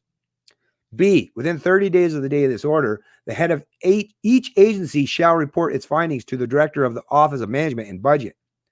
C, the Department of Justice shall review the viewpoint-based speech restrictions imposed by each online platform identified in the report described in subsection B of this section and assess whether any online platforms are problematic vehicles for government speech due to viewpoint discrimination, deception to consumers, or other bad practices. So I guess they have the Department of Justice is going to have to. So in addition to the FCC, they're getting not just the Federal Communications Commission, but even the Department of Justice is now going to review the viewpoint-based speech restrictions imposed by. So like I say, so this will actually help to clarify. And like I say, I believe a lot of these departments and getting them involved is going to send a very clear message to these social media platforms, Twitter in particular, but the rest of them as well, that, yeah, you're going to have to hold yourself to a particular standard. So do you really want to be the arbiters of truth? Do you really want to editorialize?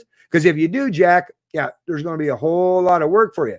Because you know darn well, once you've chosen to go that route, if they do choose to do that, it seems like Twitter wants to go down that road, well, you better believe there's going to probably be a whole lot of right-wingers that are going to hold you to the same standard that you're holding them to. So, there's going to be not too hard to find posts out there on Twitter from left-wing activists or even blue checkmark activists on Twitter, and some very popular public figures or personalities that, yeah, are going to have you're going to have to deal with the same kind of consequence that you're imposing on other people that are of a opposing political persuasion. So, like I say, it's something that Jack don't have to think about.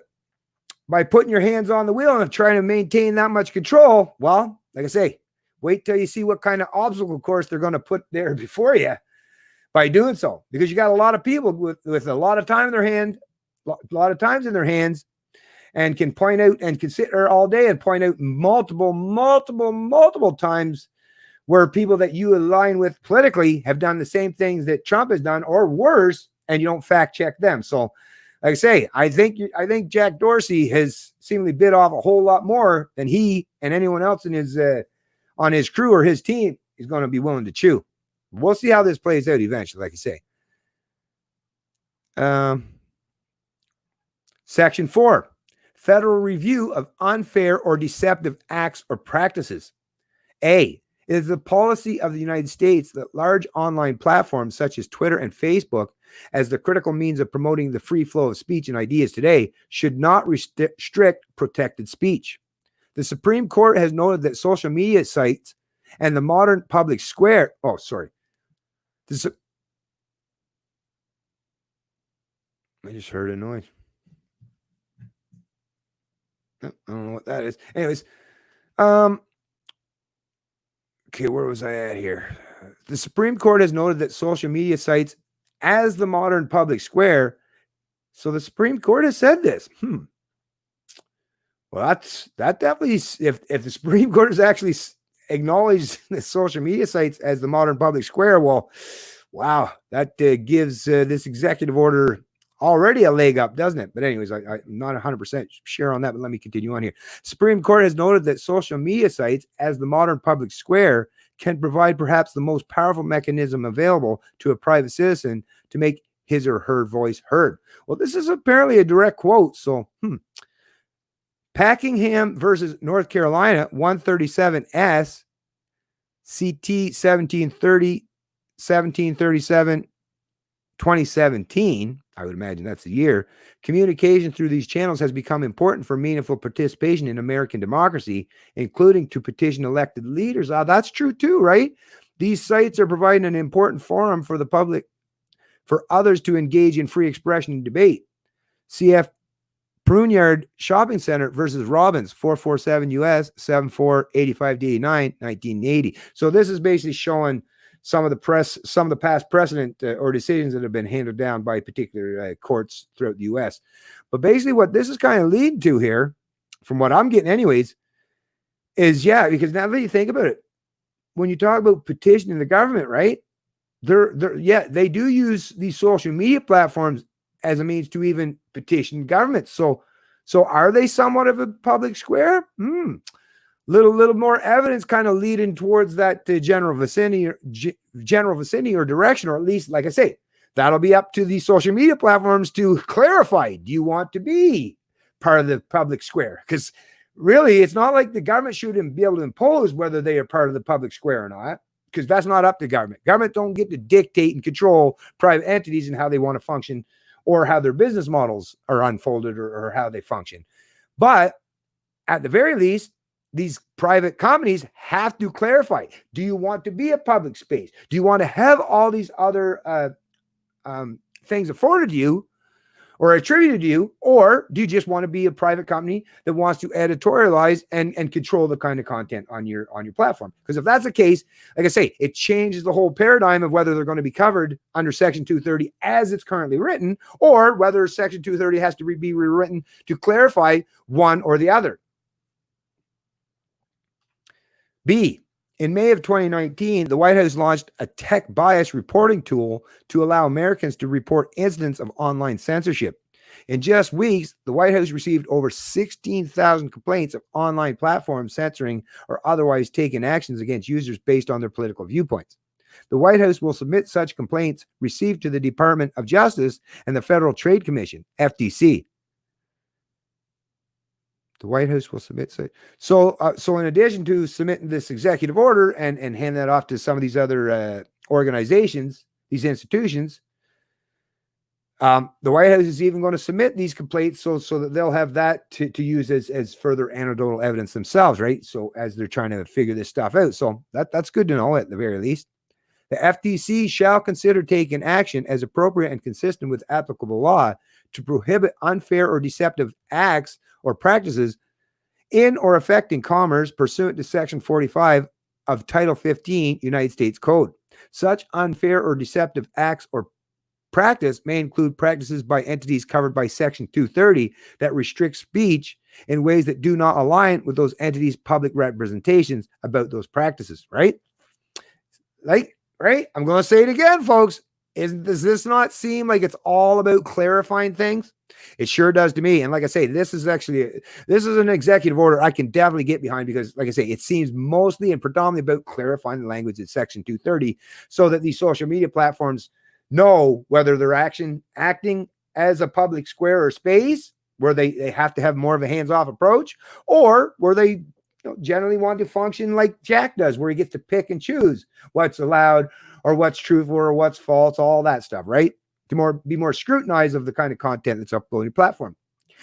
Give them the ability to make that decision one way or the other, and then make them be beholden to the standards, rules, or practices based on whatever that decision is, right? For large online platforms that are vast arenas for public debate, that's the other thing too, because even figureheads and leaders all around the world, not just in the US, but Canada and all, they're all using these social media platforms too. So actually it does kind of become like a public space, doesn't it? Right? If you think about it, and like I say, there's a lot of people with a lot bigger minds and a lot more intellectual capacity than I do that's going to figure this stuff out. But like I say, we need those minds to be coming together to actually hammer this stuff out so that we can get some genuine clarity here. I, for one, would love to have some clarity in this stuff. Vast for including the social. The FTC shall also for large online platforms, there are vast arenas for public debate, including the social media platform Twitter. The FTC shall also, consistent with its legal authority, consider whether complaints allege violations of law that implicate the policies set forth in Section 4A of this order.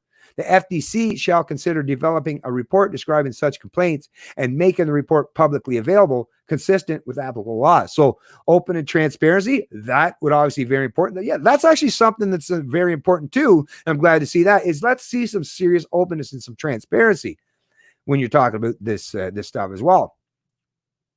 Section 5, state review of unfair or deceptive acts or practices and anti-discrimination laws. A, the Attorney General shall establish a working group regarding the potential enforcement of state statuses that prohibit online platforms from engaging in unfair or deceptive acts or practices. The working group shall also develop model legislation for consideration by legislatures in states where existing statutes do not protect Americans from such unfair and deceptive acts and practices. The working group shall invite state attorneys generals for discussion and consultation as appropriate and consistent with applicable law. So here we go. Like I say, so this is actually bringing the states in to help further clarify and interpret, what this all means, because that's the other thing, folks, because the U.S. is very much all about, defending and protecting states' rights is yes. And I think this is really important. And I'm glad that Trump did include this in part of this executive order is yes, bring in the attorney generals from all 50 states and help them come together. Like I say, 50 minds definitely a lot better than one to help sit down, or 51 even, right? Although there'll be a whole lot more than that as well. But yeah, you get a whole lot of these minds in there, sit down, hammering out these ideas.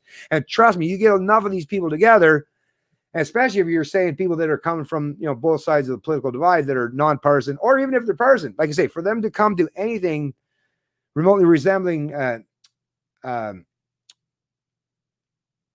a refreshing of the words contained within Section 230. If everyone's going to come to agree that it's going to have to come to be clear and concise, or even a attorney general, is it where'd it go? Yeah, attorney general for California. Same with, let's say, attorney general for Texas. You would have to be able to come up with the wording that would be acceptable and adoptable by someone, like I say, whether they're Republican, like in a red state like Alabama, let's say, or a blue state like California. So yeah, like I say, you got to bring people from both sides of the political divide into this stuff, and especially when you're talking about the states, to get them, like I say, hammering out these ideas to figure out what's going to be conducive, that's going to be recognized as not playing politics, but it's acceptable from people from either side of the political divide, right? B, complaints described in Section 4B of this order will be shared with the working group consistent with applicable law. Good. The working group shall also collect publicly available information regarding the following. 1, increase scrutiny of users based on the other users they choose to follow or their interactions with other users. 2, algorithms to suppress content or users based on indications of political alignment or viewpoint. 3, differential policies allowing for otherwise impermissible behavior when committed by accounts associated with the Chinese Communist Party or other anti-democratic associations or governments. 4, reliance on third-party entities, including contractors, media organizations, and individuals with indicia of bias to review content. And 5, acts that limit the ability of users with particular viewpoints to earn money on the platform compared with other users similarly situated. Acts that limit the ability of, so about the monetization. Yeah, so that's really important too, right? Acts that limit the ability of users with particular viewpoints to earn money on the platform compared with other users similar situated. So yeah, trust me, I know all about this as well, right? Having lot of my content demonetized. Like I'm almost 100% sure, but I can't even get no answers. It'd be nice to be able to get an answer from someone in YouTube. But why was my channel taken down? Because I used the term gender wars in the title of my video? Because I'm not a promoter of gender wars. I'm the one that goes against that shit. I was the one that rails against during that stream. I'm not a fan of pitting men or women against each other. I am totally against that stuff, right? And we've seen how the identity politics type love advocating for that kind of division. And to me, that's the most detrimental thing on the planet almost, is to try to pit men and women against each other. We need each other. But because, like I say, just by sheer fact that what? They can use the fact that, oh, there was a word written in there or two words in there that said gender wars. What? So what? You're saying that somehow because I put that in there, you can demonetize my video? Because what? Why? Right? What was the excuse? Because like I say, you'll hear a feminist, you go to a feminist channel right now, they'll be advocating, oh, men are scum, or men are, and you'll see that their channels are completely monetizing their videos and they're making a tremendous amount of money out of it. So it's like, I'm actually not advocating for the division of women or gender wars. I'm actually completely against it. But because I'm talking about other people who do push for gender wars, and because I'm dealing with that topic matter or that subject matter, why should I have my voice silenced, suppressed, or my video demonetized when I'm the one that's trying to, speak more concise or clear up the language in terms of the gender wars and stop instigating these kind of gender wars? Whereas the people that do advocate for the actual gender wars or try to pit men or women against each other, they can do so and aren't punished monetarily, and they get demonetized their videos. Like, to me, that's just so insane. And you see that I've heard complaints from people like, what's her name? Karen Strom, I believe. Was it the Honey Badger Network, I believe? Anyways, there's a bunch of them that they're a bunch of ladies, mostly, I think, and there's guys too, I believe, but a lot of them are a lot of females that are advocates of men's rights movement and defenders of men's rights movements, because they recognize that some men, not all, right, that are oppressed and suppressed in some ways or whatever.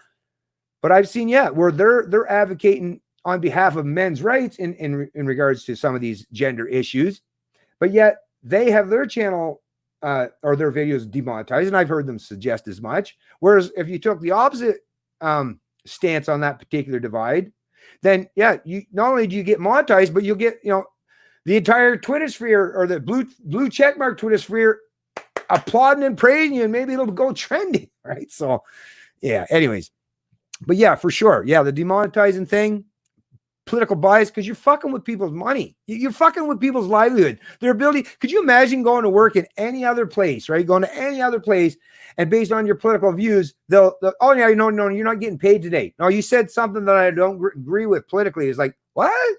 But I did all that work, man. I worked all day. What are you talking about? I put in freaking 8 or 9 hours. Oh, sorry, you had the wrong opinion. You have the wrong thing. You're not getting paid for the day. Really though? Yeah, like I say, this stuff definitely needs to be clarified, because it's been very detrimental. I'm just one of countless people that have suffered it personally.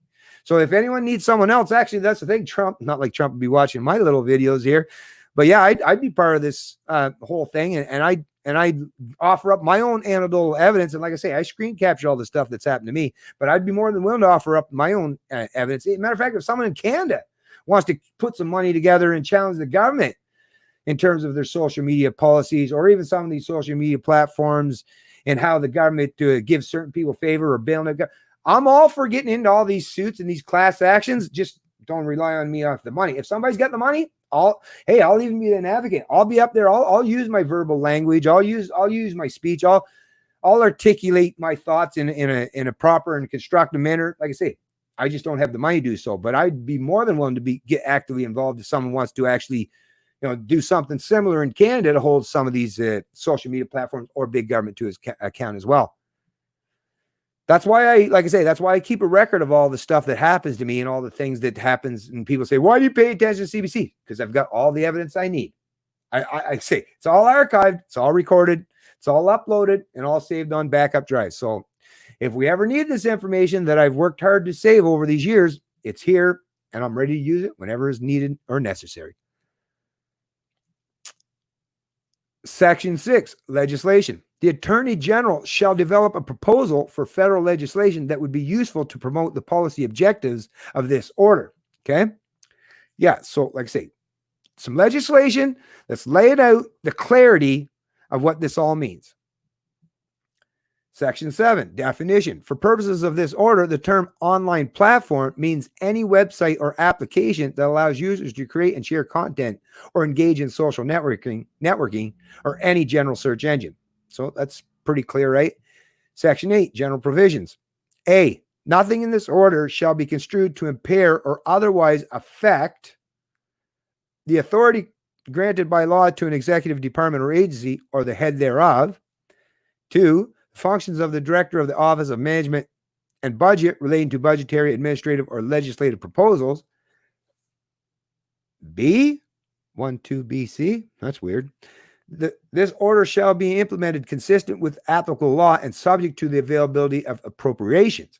This order is not intended to and does not create any right or benefit, substantive or procedural, enforceable at law or in equity by any party against the United States, its departments, agencies, or entities, its officers, employees, or agents, or any other person. So anyways, folks, like I say, that's it in its entirety. I know it's a long read, and I'm sure that a lot of you folks are like, oh, is he done yet? But like I say, got to get all this stuff on record. And I'm probably one of the very few people I was going to do it yesterday, but I had so much that I still had to do. But at least, like I say, at least this is the video where you've got the entire executive order and all the information contained within it, and that you can share or spread this around. Like I say, I've offered my own opinion and my own stance on this. But like I say, this is at least something to get people start thinking critically about this issue. And I see them at the 2 hour mark. So I'm probably going to tie up this stream because, like I say, I don't really want to make these streams go too much longer than 2 hours. I find 2 hours is plenty. I do appreciate all you folks that have joined up the stream. I'm just going to take a quick gander here and see what you're all saying here.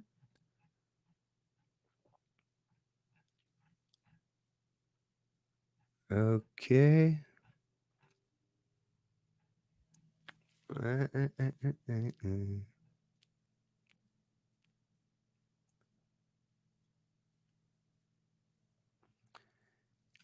Yeah, that is definitely, I have noticed that.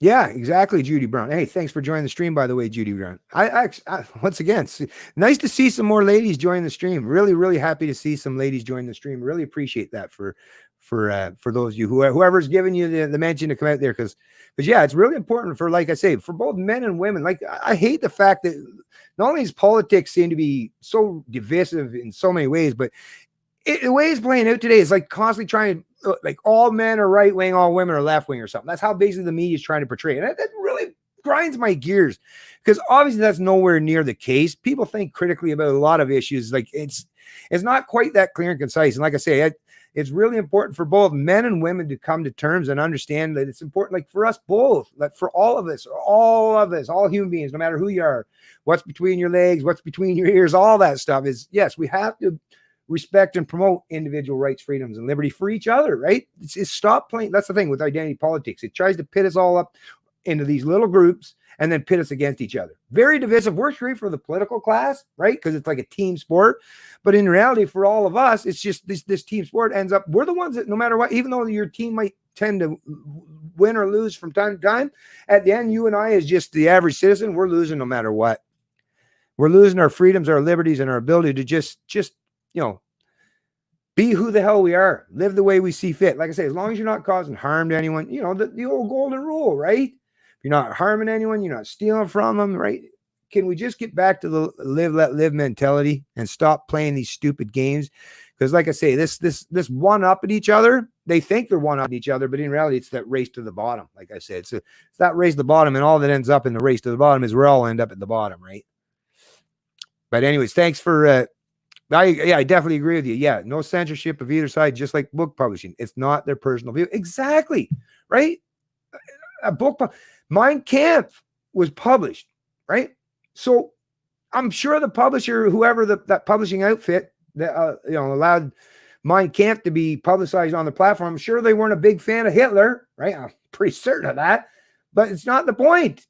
freedom of speech means that you have to not just allow people that you disagree with, but even the most vile people such as the Hitler, even people that do advocate for insane shit. Because it's not like by stifling speech, you stop people from thinking the same way. That's the thing with these social media platforms. You're not preventing people from thinking bad thoughts or even carrying out bad acts or bad deeds.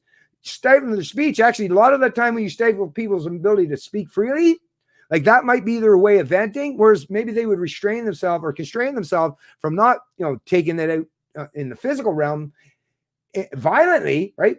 By suppressing or stifling their speech, that speech might have been that one way that they vented their frustrations and maybe prevented them from, carrying out actual violent acts. Stifling their speech might entice them to be like, oh, you're going to stifle my speech? Oh, you're going to prevent me from speaking? Okay, you might be able to prevent me from speaking, but you're not going to prevent me from acting. Especially you don't know when it's going to happen until it's already happened, right? So stifling free speech has never actually done anything when people say, oh, it'll prevent bad things from happening, which is why the founding fathers and even the Supreme Court and all this decisions subsequent to the First Amendment even being enacted is, yes, constantly erring on the side of defending First Amendment and freedom of speech, even in the face or the potential of hate speech or bad things or bad actors saying bad things, right? Or inappropriate things or vile, disgusting things. The Supreme Court constantly iterates time and time again. It's way more important to give people their freedom of speech than to try to protect people from bad words or bad things being said. And why? Because they recognize, like most adult human beings realize, like I say, even if you sew their mouth shut, you're not going to prevent them thinking what they're thinking or carrying out on the acts or deeds that they want to do. Bad people are going to do bad things. And matter of fact, like I've said so many times and other people have iterated as well, I want to know, matter of fact, the reason why I'm a big promoter and advocate of freedom of speech, even for people like far leftists or these Antifa groups that would love to see a middle-aged white man like me, dead or knocked to the ground, unconscious, or, like all that stuff, right? Because they have so much hate. Although I haven't heard much from the Antifa groups much anymore, huh? But anyways, but as much as, I'm sure very few of those people are fans of people like myself. At the same time, I advocate for, listen, I want to know what the hell they're saying. I don't want them to be stifled. I want to know exactly what they're fucking saying about me. So at least I know who the hell I'm dealing with, right? Like come on. I don't even understand even the utility aspect. I don't understand even the people that think that by stifling speech, I don't even know how you try to make the utility aspect of that you somehow what? What do you prevent? You don't prevent anything. And I've never heard anyone actually articulate what they think stifling free speech actually prevents. Like, doesn't prevent bad things from happening, does it? It's illegal to kill people. Doesn't stop murder from happening either, does it? Because it's not like you know what happened until after the fact. Anyways. What's going on, Reverend Jim Jones? Our cabin, PB, LL, LOL. I don't even know what that means, but all right. I'm not a fan of breaking up, like I say, because then you are getting into I'm not, like I say, as a libertarian, I don't believe in government intervening in the market economy at all. Matter of fact, like I say, I wish government didn't have any say over social media platforms, because then these social media platforms would have never garnered the kind of position or the ability to monopolize the industry in such a way that they have already. Like, to me, it's let government keep their hands off of things. But since they do already, like I say, since government already does regulate this stuff, is just, like I say, clarify the language. But as far as breaking up the companies, I don't know. I'm not a fan of government going in and dictating or determining, how big or small a business should be. And I get how they can become somewhat monopolistic, but once again, it's government that creates the most entrenched monopolies. And like I say, just watch any of Ayn Rand's documentary or interviews that she's ever done, talk about the robber barons and stuff. Like I say, all this stuff has been debunked, and the myths have been completely dispelled, or debunked, I should say, by many astute figures in the past, because monopolies will come to exist. But like I say, it's the free market that will actually allow these monopolies to lose that power. It's government intervention in the economy or legislation that actually solidifies or entrenches more of the power of the corporate world. So I'm all about the separation of the state and economics, but because I recognize that's not the world that we live in, I have to function. I have to be pragmatic and acknowledge that the world that we live in has government regulating these things. but I'm still more of a hands-off kind of guy. And I don't think government should be in the business of picking winners or losers in the economy. Now, I'm sure Trump might do that and it might benefit some right wingers and be like, yay. But think about it. When you take that stance, just ask yourself, would you want a left winger? The best way to gauge your genuine opinion is not based on the position that you're here now, because it's left versus right, and the left are the ones that are trying to control your speech. What if it was the other way around, right? Flip the script and say, would you be okay, like if you had right-wing companies or corporations, would you be okay if left wingers, started lobbying government and they're like, oh, these right-wing companies, they're too powerful. They've got too much influence in this particular industry. We got to break them up and separate them, right? If it was a company that you built yourself or a right-wing company that you really, really staunchly advocate for, support, or a consumer of, would you want a left-wing government picking winners or losers in that particular segment of the economy, or breaking up those particular companies? Pretty sure you wouldn't want to, right? That's really what it comes down to at the end of the day. Is, like I say, it comes back to the standard of the golden rule, or treat people how you'd want to be treated yourself. Always do that flipping of the script. That's what I do every time I take a stance on any particular topic, subject, or issue, is let me flip the script and put myself in the exact opposite position. As a matter of fact, a lot of times what I'll do is, and because I'm one of those people that I'm overly do these things too much, to the point where sometimes I think, like, really, Bennett, you go too extreme in that way. But what I'll do is I'll think of my mindset, like I say, yours now, if you're the one that's having the social media platform that's infringing on your freedom of speech, right? I was thinking, okay, how I feel about it, what would my stance be, right? Which I think of it. But then I think, what if, right? Like, what if Trump gets to the point where, they get to regulate and control social media platforms? Oh, but what if left-wingers get in there? Like, oh, Trump, like right now, I think, okay, Trump might do it that's more conducive with allowing maybe libertarians to have a little bit more freedom of speech, right?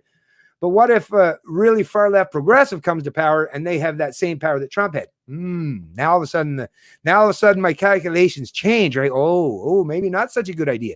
And rather than just take the two-sided approach to that, which is what I do always, right? Run that scenario in my mind based on both sides or both perspectives, but I'll also think about it. What if you're a third party independent, someone that doesn't align with either of those people? You might even say someone, let's say you're a classic liberal and one person's decision or stance on the issue, it comes from the progressive left side. And let's say someone else's position is conservative. Well, you might not, as the classic liberal, you might not necessarily agree with the progressive stance in trying to suppress or silence the voices of the right wing, right? And the right wingers, you might not agree with their stance in that they should be allowed to say or do whatever the hell they want, and nobody should be allowed to ever say anything bad or take down anything they say, right? Think about it if you were, like I say, a third-party observer. So you've heard both stances. Is there some area or middle ground that maybe make more sense? Or maybe try a couple other perspectives, because in reality, that's the best thing. That's the beautiful thing about hammering out ideas and having diversity of ideas, or diversity of people when you're talking about or hammering out ideas, which is why I always look for people. I don't want to just talk with libertarians. Matter of fact, I got the libertarian stance down pretty good. So I don't really need to talk to a whole lot of other libertarians, but I would love to be able to talk to like progressives, conservatives, social conservatives, fiscal conservatives, social progressives, socialists or communists, all these people, because like I say, that's how you hammer out ideas that would be conducive and acceptable for all of us to sit down and hammer out. Like, would it be conducive for you? Would you accept this idea being put into practice if you're a left winger, a right winger, a centrist, an independent, a libertarian, an anarchist, an anarcho-capitalist, an anarcho-communist, right? Would all of you agree? Because that's when you get to an idea where everyone can agree, like, okay, I'm not a fan of, they're all not the best fan of it. They all have a little bit of grievances, but you know what? If the best idea we can come up with that's going to be acceptable by all is somewhere here, and it's not what I want, it's not what they want, it's not what you want, but it's kind of somewhere where it's close enough that we can all agree is that's the best that we can hope for. I can't get what I want, you can't get what you want. The best we can hope for is what we can all agree on, right? That's how actual everything is properly done, right? That's how you can sit down and play a board game or a video game with someone, is because you know the rules of engagement. And if someone's cheating, it's like, okay, no, that person, no, you didn't win. Yeah, you won, but no, you didn't win because you cheated. The reason why you'll sit down and play a board game or a hockey game or a card game with someone is because everyone has to function under the same rules. If we all have to function under the same rules, even if the rules are not nearly as conducive to turn me out to be the winner, right? Actually, the rules should never be set up to make sure that I'm the winner. It should be set up that I guess we could all be the winner if we're competent enough in whatever we're doing or whatever, anything that we're undertaking. So like I say, a great idea is to put yourself in the opposing perspective, even if it's not anywhere else that's like third party, because I recognize not everyone's as conducive as I am. And this is something I've known my whole life. I'm really good at putting myself in a different perspective. I don't know. No, I'm not schizo or anything like that. but I seem to have a unique capacity to put myself into a couple different mindsets to think about things from people from different persuasions and stuff. But that's, like I say, it's not the easiest thing to do, but just like I say, just run that through your head anytime when you're thinking about any particular topic, subject, or issue is, what would my stance be if I was placed in the exact opposite stance as someone that disagrees with me on it? It's like, would I still take the same position or principle stance I am now as if I was on the other side of the equation? Right? That sometimes can give you a little bit more clarity of thought, and might cause you to have a little bit of cognitive dissonance too. Because I know for me, it's like, yeah, on second thought, Bennett, you might want to think a bit more about this, right? Which is what I do to myself all the time. Trust me, I do.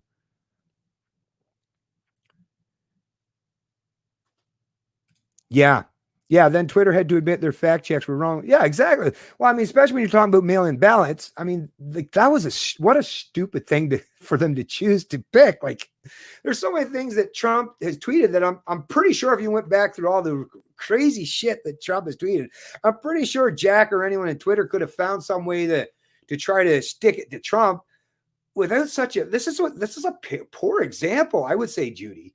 Don't you think that's a poor example? Because like there is actual mail-in ballot fraud that happens. Now, is it pretty minor? It seems to be, based on some of the reporting I've seen so far. Like I said, I haven't done a thorough deep down dive or investigation into it, but there is definitely, you can find examples where there has been like mail-in ballot fraud, voter fraud that hasn't happened to take place.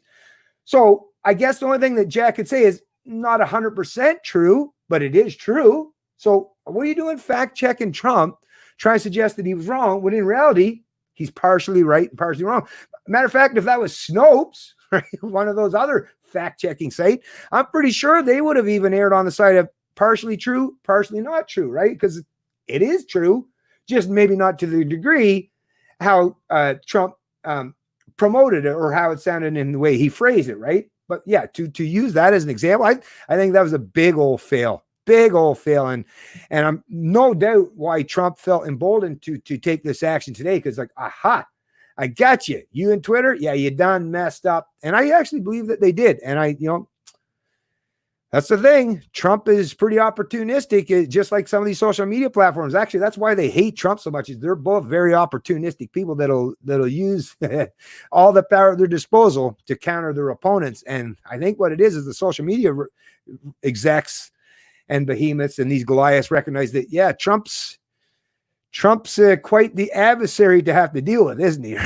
I'm sure he keeps them up at night just thinking about the fact, and his willingness, even at his age, to just he's got so much fight left in him. I got to tell you, that is one thing that I find to be absolutely impressive about Trump, is he's got a tremendous amount of fight with him, even at 70 some years old. Like, holy crap. Even Jack Dorsey, half his age. It's like, yeah, you're going to have to work hard. You go do a little more exercises there, Jack, if you want to keep up with Trump, because like I say, he's still got a lot of fight left within him. And anyways, yeah, exactly. Yeah, I agree. Isn't that Twitter's free speech? Exactly. I agree with you. Hey, nice to see the Canadian or American flag there. Cool. Matthew Meyer. Always nice to see some Americans, if you are showing up in the stream too. Always good to have some fellow Americans.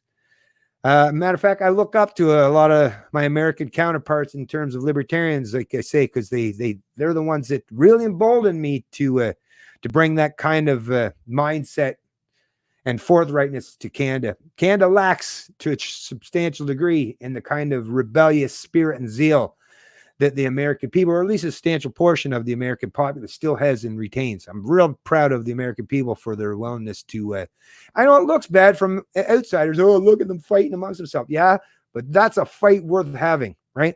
Those are people who are really inspired in defending their liberties, and look at the kind of actions they're willing to take to do so, right? I like that. It does inspire me to see the American people doing that.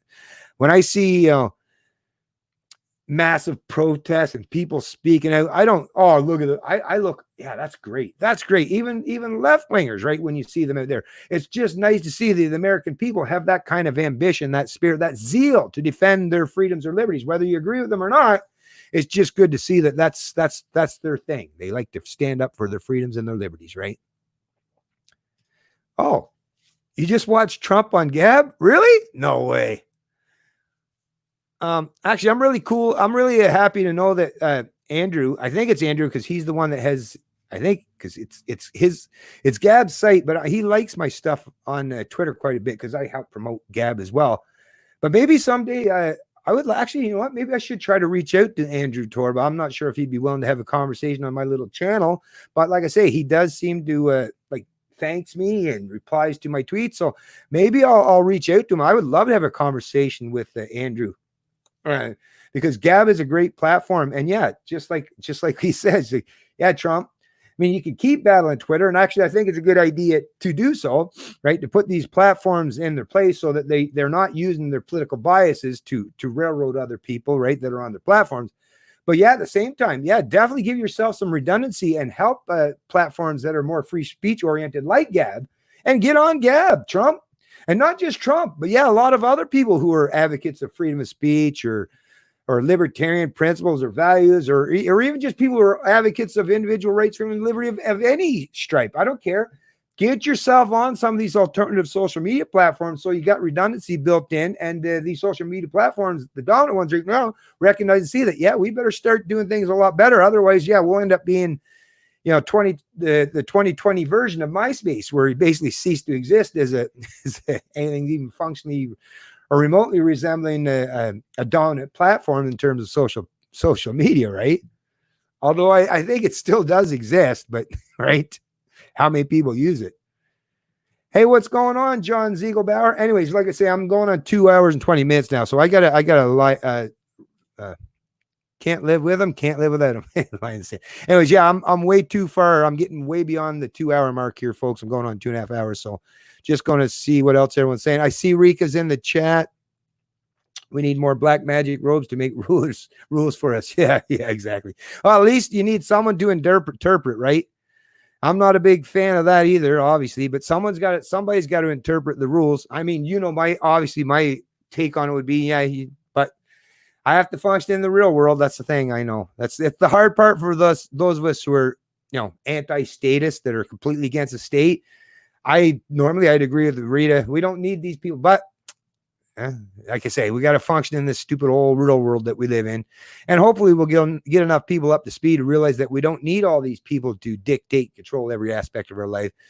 But they are the ones that have that much power at this point in time, and it's not going anywhere soon. So while they have that power, you know, at least hold them to the standard that they got to be clear and concise with the language. If they're going to yield that or wield that kind of power, they better at least be clear and concise with the language they use. But yeah, I get you, Rika. Good, Rika. Always wanted to keep me hold to a proper standard in terms of my morals and principles in regards to politics and being a libertarian. Good for you. Good for you. You do an excellent job of that, Rika.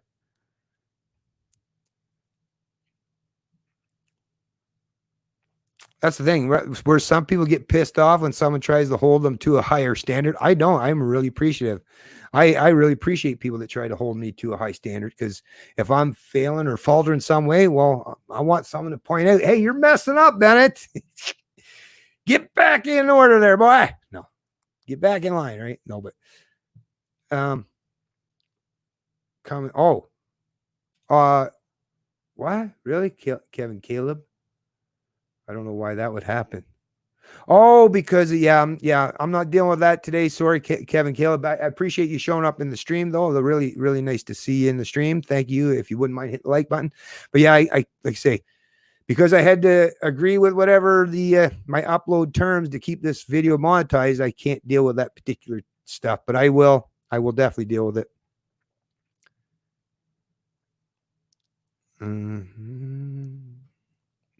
Bob and Doug look relaxed in recliners inside of rocket. Looks funky. No control bands, dashboard. Bob and Doug. You talk about Bob and Doug McKenzie? Right? Bob and Doug. Yeah,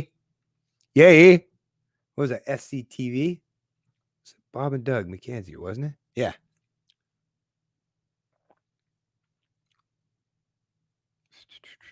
All right, folks. Yeah, I'm just going to yeah, I'm just gonna. It's Saturday. I was hoping there'd be a few more people in the stream, to be honest with you. Today, I would have figured there'd be more. Maybe everyone's just out enjoying themselves. Probably why. Maybe they'll get a chance to watch it later. Anyway, so yeah, I'm going to tie up the stream. But like I say, hopefully the information contained with this has been, helpful and insightful. Maybe get you up to speed by at least knowing what's contained fully and entirely within the executive order signed by Trump, what his intentions are. And like I say, what I believe his intentions are is to get something to clarify the language pertaining to Section 230 so that these platforms can't skirt that middle line for much longer. I think that's really, at the end of the day, what Trump is ultimately looking for. And like I say, hopefully enough wise people and people with calm minds and taking a sensible approach, hopefully they'll do it in a manner that will be conducive so that you know there's no more playing politics. Either you're a platform or you're not, right? Either you're the public square or you're a private business that wants to editorialize or dictate or determine what's allowed on your platform. Like I say, just pick one or the other and like I say, function based on the rules that dictate or control how whichever one you pick, go by the rules that are pertaining to that. And that should be as simple as that. And hopefully that will take place.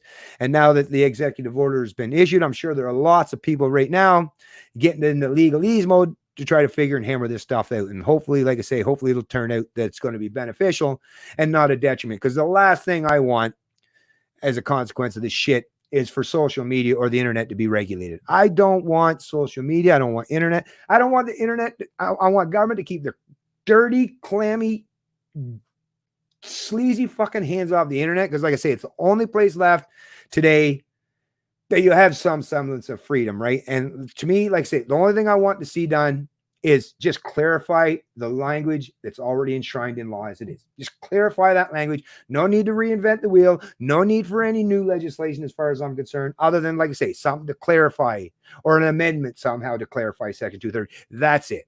No need to, like I say, reinvent the wheel or try to or regulate these social media platforms, which I think will ultimately be a detriment to not just right-wingers, but left-wingers and libertarians and critical thinkers, independents, everyone. Government getting their dirty, grubby hands on having that much control over the internet will be a detriment for everybody. So I'm definitely not advocating for that. And I'm just going to say that one last time because I want to make that clear that I definitely am not a fan or an advocate of government putting their hands on the internet or social media. Matter of fact, I'm completely against it as a libertarian, but I definitely believe the language needs to be clarified so that we can actually hold these counties or companies or corporations, these social media platforms, to account based on what the business model they actually want to function under, right? So anyways, you folks have yourself a great day. Have a great weekend. It might even be tomorrow, depending on, I might do it tomorrow. If it's not tomorrow, it'll probably be Monday. I don't like to go too long in between, but and I am going to, like I say, I'm going to start unwinding my streams, but there are a couple really important topics. I'm not going to bring them up in the stream because, like I said, I don't want to get any things against my channel, right? But there are two topics, and you folks know about it. Just use your imagination. Two things that have taken place in recent times, very recent times, that is going to deal with a very, very controversial, very heated subject, right? And it's definitely going to get a lot of people's panties in a wide. And when I do that stream, you'll see it based on the label of it. And I'm not even going to ask for a monetization because I know YouTube will probably demonetize me for dealing with that because it's definitely going to meet the requirements where YouTube will say, no, we can't monetize this video. But I'm definitely going to be dealing with it 100% because I don't back down. I don't shy away from any of these topics. And actually, one of them in particular is something that really resonates with me. To at least a portion of it resonates with me. Other parts of it, not so much, but a little portion of it definitely resonates with me. And I definitely want to cover this And like I said, I'm definitely, when I cover it, I'm just going to let you know right now, folks, I'm going to probably trigger some people because, yeah, I know I got some right wingers, people that are very conservative that watch my channel, and because I'm not one of those people that's a big fan of law and order, you know.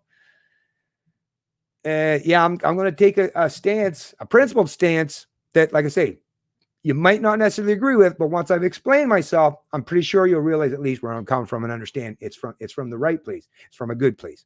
So anyways, like I say, everyone have yourself a great weekend. We'll see you in the next stream. Like I say, it'll be tomorrow or the next day.